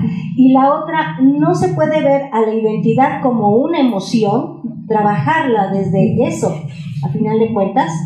Y pues la otra parte de Cecilia, pues excelente, creo que sí da muchos ámbitos, deja abiertas muchas líneas de investigación de cómo se pueden incorporar las emociones, esta dimensión emocional en investigación teórica feminista, que es fundamental en estos procesos. Bueno, pues respecto de las dos preguntas sería no y sí. O sea, no me parece que sea necesario generar o tener una identidad en el sentido de como sociológico o narrativo. No necesariamente tiene que haber una identidad, porque sin eso no podríamos funcionar, pero yo más bien lo pienso, bueno, eso es para dudarse, pero sobre todo lo que estoy haciendo énfasis es que para hacer un proyecto de nación, como se ha hecho, dividiendo a un territorio que le llaman México, le llaman mexicanos, y se trata de generar ciertas formas de cultura y hablar de comida mexicana, y sobre todo a mí me parece interesante en el sentido de, una vez que se hagan políticas públicas, por ejemplo, en dónde se pone dinero del erario público para hacer proyectos, o de qué manera se va a configurar formas para apoyar el turismo, o de qué manera vamos a dar preferencia a ciertas cosas que aparezcan en medios masivos, en la televisión, en internet, unos sobre otros. Si bien es necesario tener una identidad cada uno o identificarnos con esta identidad como la zozobra, creo que sí pensar en maneras concretas de cómo nos vamos a reconfigurar simbólicamente y narrativamente para el futuro es bien importante para hacer proyectos en grupo. Entonces, creo que en ese sentido la búsqueda de identidad es importante para decir más o menos hacia dónde nos movemos y cómo vamos a organizarnos, dependiendo de qué creemos que somos como grupo común, que si bien arbitrariamente estamos bajo la misma, voy a usar no es la mejor palabra, pero yugo, o bajo el mismo arbitrariedad histórica de decir, bueno, naciste aquí, te toca ser mexicano, pero sí también encontrar maneras de formar identidad. Como un ejemplo de algo así, y no me extiendo mucho más, por ejemplo, el proyecto que se hizo arqueológico de generar el Museo de Antropología es un buen ejemplo de cómo se puso dinero para generar un proyecto y decir, bueno, vamos a generar cierta forma de identidad nacional a través de recuperar un montón de diferencias culturales de otras culturas y lo vamos a poner todas en un museo y lo vamos a llamar el Museo de Antropología Mexicana. Bueno, pues en cierta manera eso es ser México y yo creo que sí afecta de manera clara la manera en la que nos construimos y nos organizamos. Y sobre lo otro que decías, que si eso puede ser una emoción, bueno, no solamente una emoción, pero sí me parece que este es un buen ejemplo de cómo la zozobra o algunos aspectos emocionales pueden configurar identidades o hasta sentimientos nacionales. Gracias.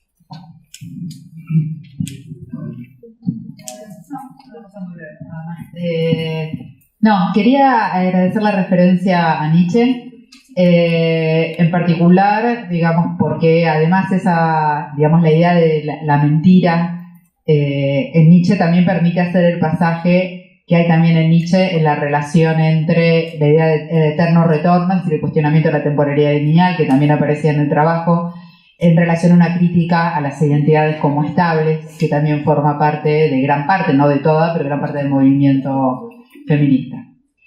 Y que también permite también hacer el pasaje para pensar estas cuestiones en términos de rituales, digo, ¿no? Pensar desde este punto de vista, ¿no? En términos de rituales, sobre todo esta dimensión de la teoría de los afectos que implica, en la definición más o menos clásica, que creo que varios compartimos, en términos de la capacidad de afectar y ser afectado, ¿no? Esa dimensión performativa de los afectos en sí mismos.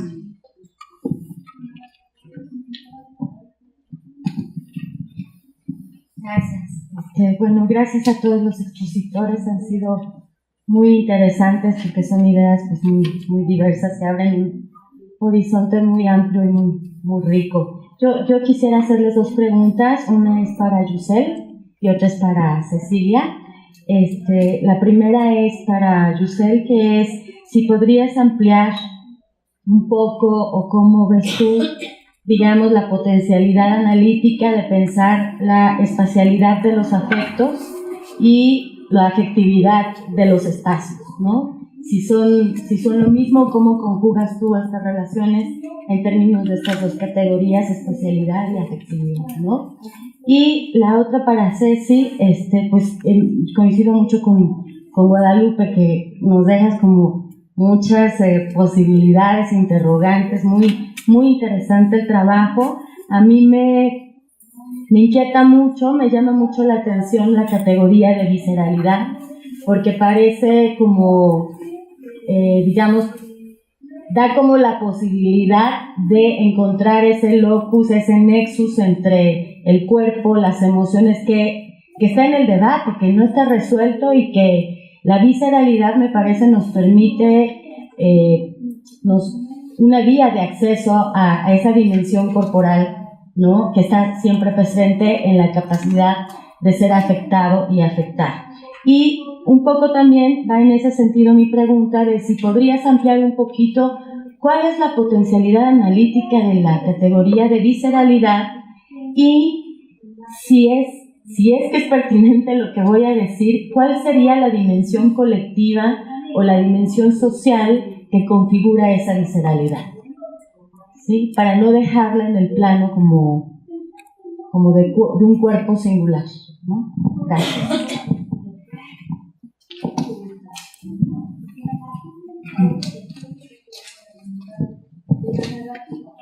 Bueno, pues muchas gracias, agradezco tu pregunta. Quisiera comenzar hablando un poco sobre cómo se ha entendido la arquitectura en términos de representación. Mencionaban, por ejemplo, el Museo de Antropología, me parece un muy buen caso. cuando se diseñó este Museo de Antropología, 1964, se pensó que tenía que ser muestra o representar esta identidad mexicana, y el arquitecto encargado vio como buena herramienta el basar el diseño volumétrico de este espacio de antropología, retomando el símbolo de lo que es el cuadrángulo de Uxmal. Entonces, así fue como él distribuyó alrededor de un patio central, distribuyó los volúmenes de manera que fuera representativo de la cultura mesoamericana. Así es una manera en la que uno como arquitecto comienza a acercarse o se enfrenta al diseño, digamos desde un ámbito de representación, pensando de qué manera puede mi diseño simbolizar una cultura, una idea, una ideología. Lo que pone al frente esta teoría del giro afectivo, y que se trabaja sobre todo en el mundo anglosajón, es que piensa al cuerpo como lo piensa desde un primer plano. Es decir, si nosotros visitamos al Museo de Antropología, por ponerlo muy básico, ¿qué es lo que siente el cuerpo cuando está allí? Necesariamente va a sentir que va a estar en el cuadrángulo de Uxmal, o necesariamente te retoma o sientes de verdad, lo encarnas esa volumetría como a través de ese símbolo. Es lo que se cuestiona y comienza a preguntarse acerca de bueno, si todos los cuerpos tienen esa capacidad de afectar y ser afectados, estando allí, ¿cómo estamos siendo realmente afectados? ¿Qué es lo que siente el cuerpo cuando habita ese espacio? Y por ejemplo, también resulta un poco más materializable, más fácil de entender si pensamos en los museos y en la museística o museografía.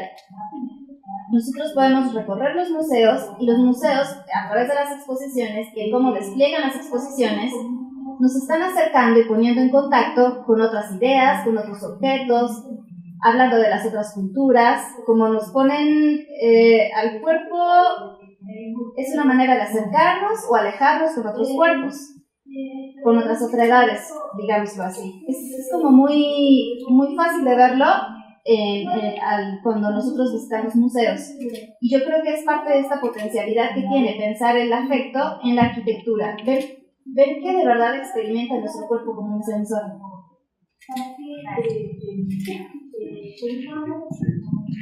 A propósito de museo, ¿verdad? La noche de museos en Buenos Aires es una experiencia estética, ¿no es cierto? De mucho disfrute. Es en noviembre, digo. Sí.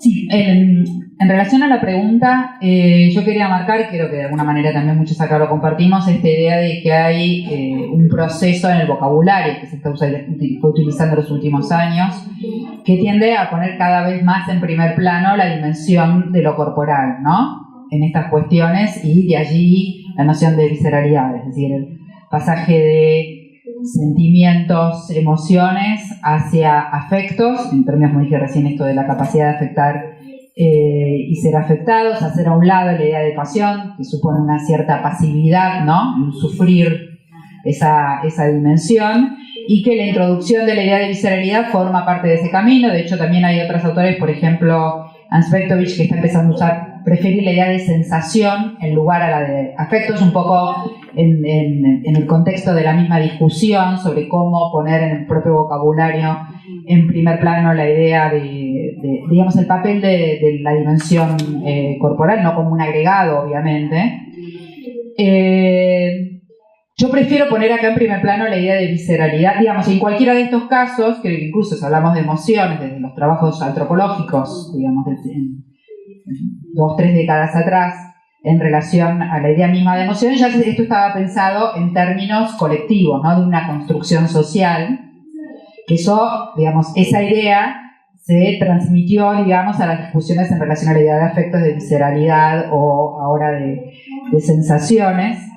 Que en ese sentido también, en el contexto de las discusiones sobre el giro afectivo, hay otro vocabulario que me parece que sirve también para pensar no solo la construcción cultural de las emociones o los afectos, sino la idea de circulación, transmisión o contagio de los afectos, ¿no? Que ayudan a pensar esa dimensión, digamos, construida colectivamente en términos contingentes, ¿no? En que ese contagio, en ese salto, ¿no? Como también algunos dicen, ayuda a pensar esa dimensión colectiva de una manera, digamos, donde la construcción es permanente. En relación específicamente a la idea de visceralidad, que efectivamente pone en primer plano esa dimensión corporal, a mí lo que me interesa son dos cuestiones, que es, por un lado, la idea de ruptura que está detrás del uso de la noción de visceralidad, ¿no?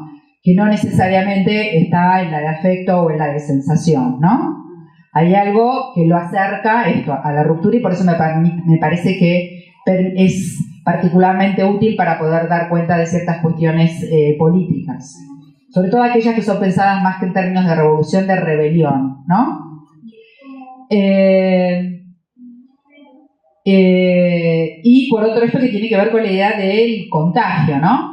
Del salto entre cuerpos de esa visceralidad, y aparte permite, en el caso de la literatura vinculada a las filosofías de género, digamos, en sus distintas versiones, la visceralidad también permite poner en primer plano esta idea de inversión, ¿no? De un determinado paradigma, ¿no? De dar vueltas a algo. ¿Alguien más? Muchas felicidades a todos los ponentes. No alcancé a escucharlos a todos, pero los que alcancé me parecieron muy interesantes. Y mi pregunta va también para Cecilia. Pensando en la relación que encuentras entre performance y precreación, si es que hay una relación, porque o cuál diferenciación encontrarías más bien, porque si entendemos el performance como un gesto político de resistencia y la procreación señalabas como esta exigencia de superposición del futuro en el presente, ¿no? Entonces si estamos pensando entre lo que es y lo que debería ser, ¿cuál es la diferenciación que encontrarías entre ambas? Porque me pareció que ambos conceptos tienen esta posibilidad de impulsar la resistencia ¿no? Entonces me gustaría si pudieras profundizar un poco más por ahí. Gracias.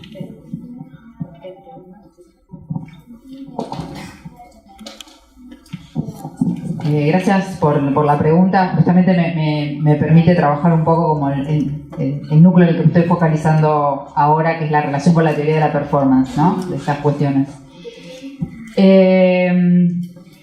La mayor parte de las reflexiones que hay sobre performance política tienen que ver con las reconstrucciones o aproximaciones al pasado. Perdón, la palabra reconstrucción no sería la que tendría que estar usando ahora, pero las reactualizaciones del pasado, ¿no? De hecho, la idea de reactualización, que viene de la filosofía de historia de Collingwood, de esta idea de que el historiador lo que tiene que hacer no es representar el pasado, sino reactualizar en su mente los pensamientos de los actores del pasado. La performance política o la interpretación de ciertos eventos políticos en términos de performance toman este elemento como un ejemplo de activismo político que implica un contacto particular con el pasado, que es un modo de la reactualización y que no necesariamente son intervenciones, digamos, progresistas, para decirlo de alguna manera, ¿no? Es decir, también hay así como hay análisis de las rondas de las abuelas de Plaza de Mayo en la Argentina en términos de una teoría de la performance como una intervención en el espacio público, como una aproximación al pasado inmediato, a dar cuenta e intervenir políticamente a partir de la presentación de un acontecimiento del pasado. También hay trabajos, por ejemplo, de Rebecca Schneider, sobre las recreaciones de batallas de la guerra civil norteamericana por parte de ciudadanos comunes que no tienen como un objetivo, digamos, la emancipación, para decirlo de alguna manera, en cualquiera de sus versiones. A mí lo que me interesaba es traer el corazón de esa idea de performance, es decir, que no es representación, ¿no? Sino que es reactualización, pero donde la reactualización está orientada hacia el futuro. Es decir, los casos de performance como reactualización del pasado, digamos, donde hay diversos ejemplos en relación a la historia reciente de Latinoamérica, tienden en general a poner el pasado en el presente, ¿no? Y mostrar cómo aquello que se pretende como formando parte del pasado en realidad pervive en el presente, y lo cual implica una politización constante de esos eventos del pasado como parte de la esfera pública del presente. Creo que esa misma idea de performance, ¿no?, se puede pensar no en términos de una reactualización del pasado, sino una preactualización o precreación orientada hacia el futuro, ¿no? Entonces probablemente también está atravesado por una idea como el deseo, digamos, el rol político del deseo también, donde la función es parecida, digamos, no se trata de representar cómo las cosas deberían ser en el futuro, que sería un modo como más tradicional, para decirlo de alguna manera, poniendo cierta distancia entre el presente y el futuro, sino encarnándolo, ¿no? Y en ese encarnarlo supone también traer el futuro hacia el presente y mostrar la necesidad de que esa intervención, ese cambio sea inmediato, ¿no? La idea de la no espera, digamos, de Benjamin, pensada en términos de ese traer ese acto deseado al presente. Estamos sobre el tiempo. Yo quiero agradecerles a ustedes por su atención y a nuestros ponentes, y quiero terminar con una de las ideas que presentaba Hilario, de un autor que dice, que se pregunta también, ¿cuándo nació la cultura? Y él dice, la cultura nace cuando un hombre le lanza a otro hombre una piedra, y al pegarle en la cabeza, en vez de contestarle con otra piedra, le contesta con un vituperio, ¿no?, para enlazar el tema del afecto, del lenguaje y el arte. Pues muchas gracias a todos por sus presentaciones.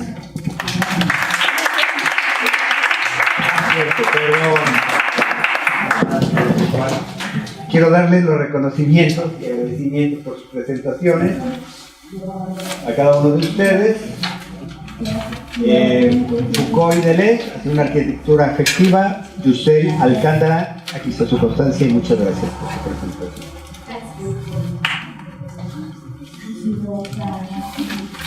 Abraham, el título es Zozobra, la emoción fundamental mexicana, ¿no? Felicidades, gracias.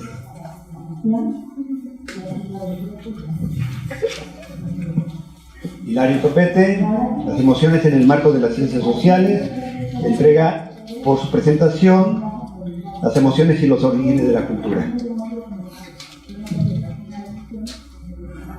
Finalmente, a Cecilia Macón, por su presentación Simulación como afección, el caso del sufragismo. Gracias. Un aplauso a todos.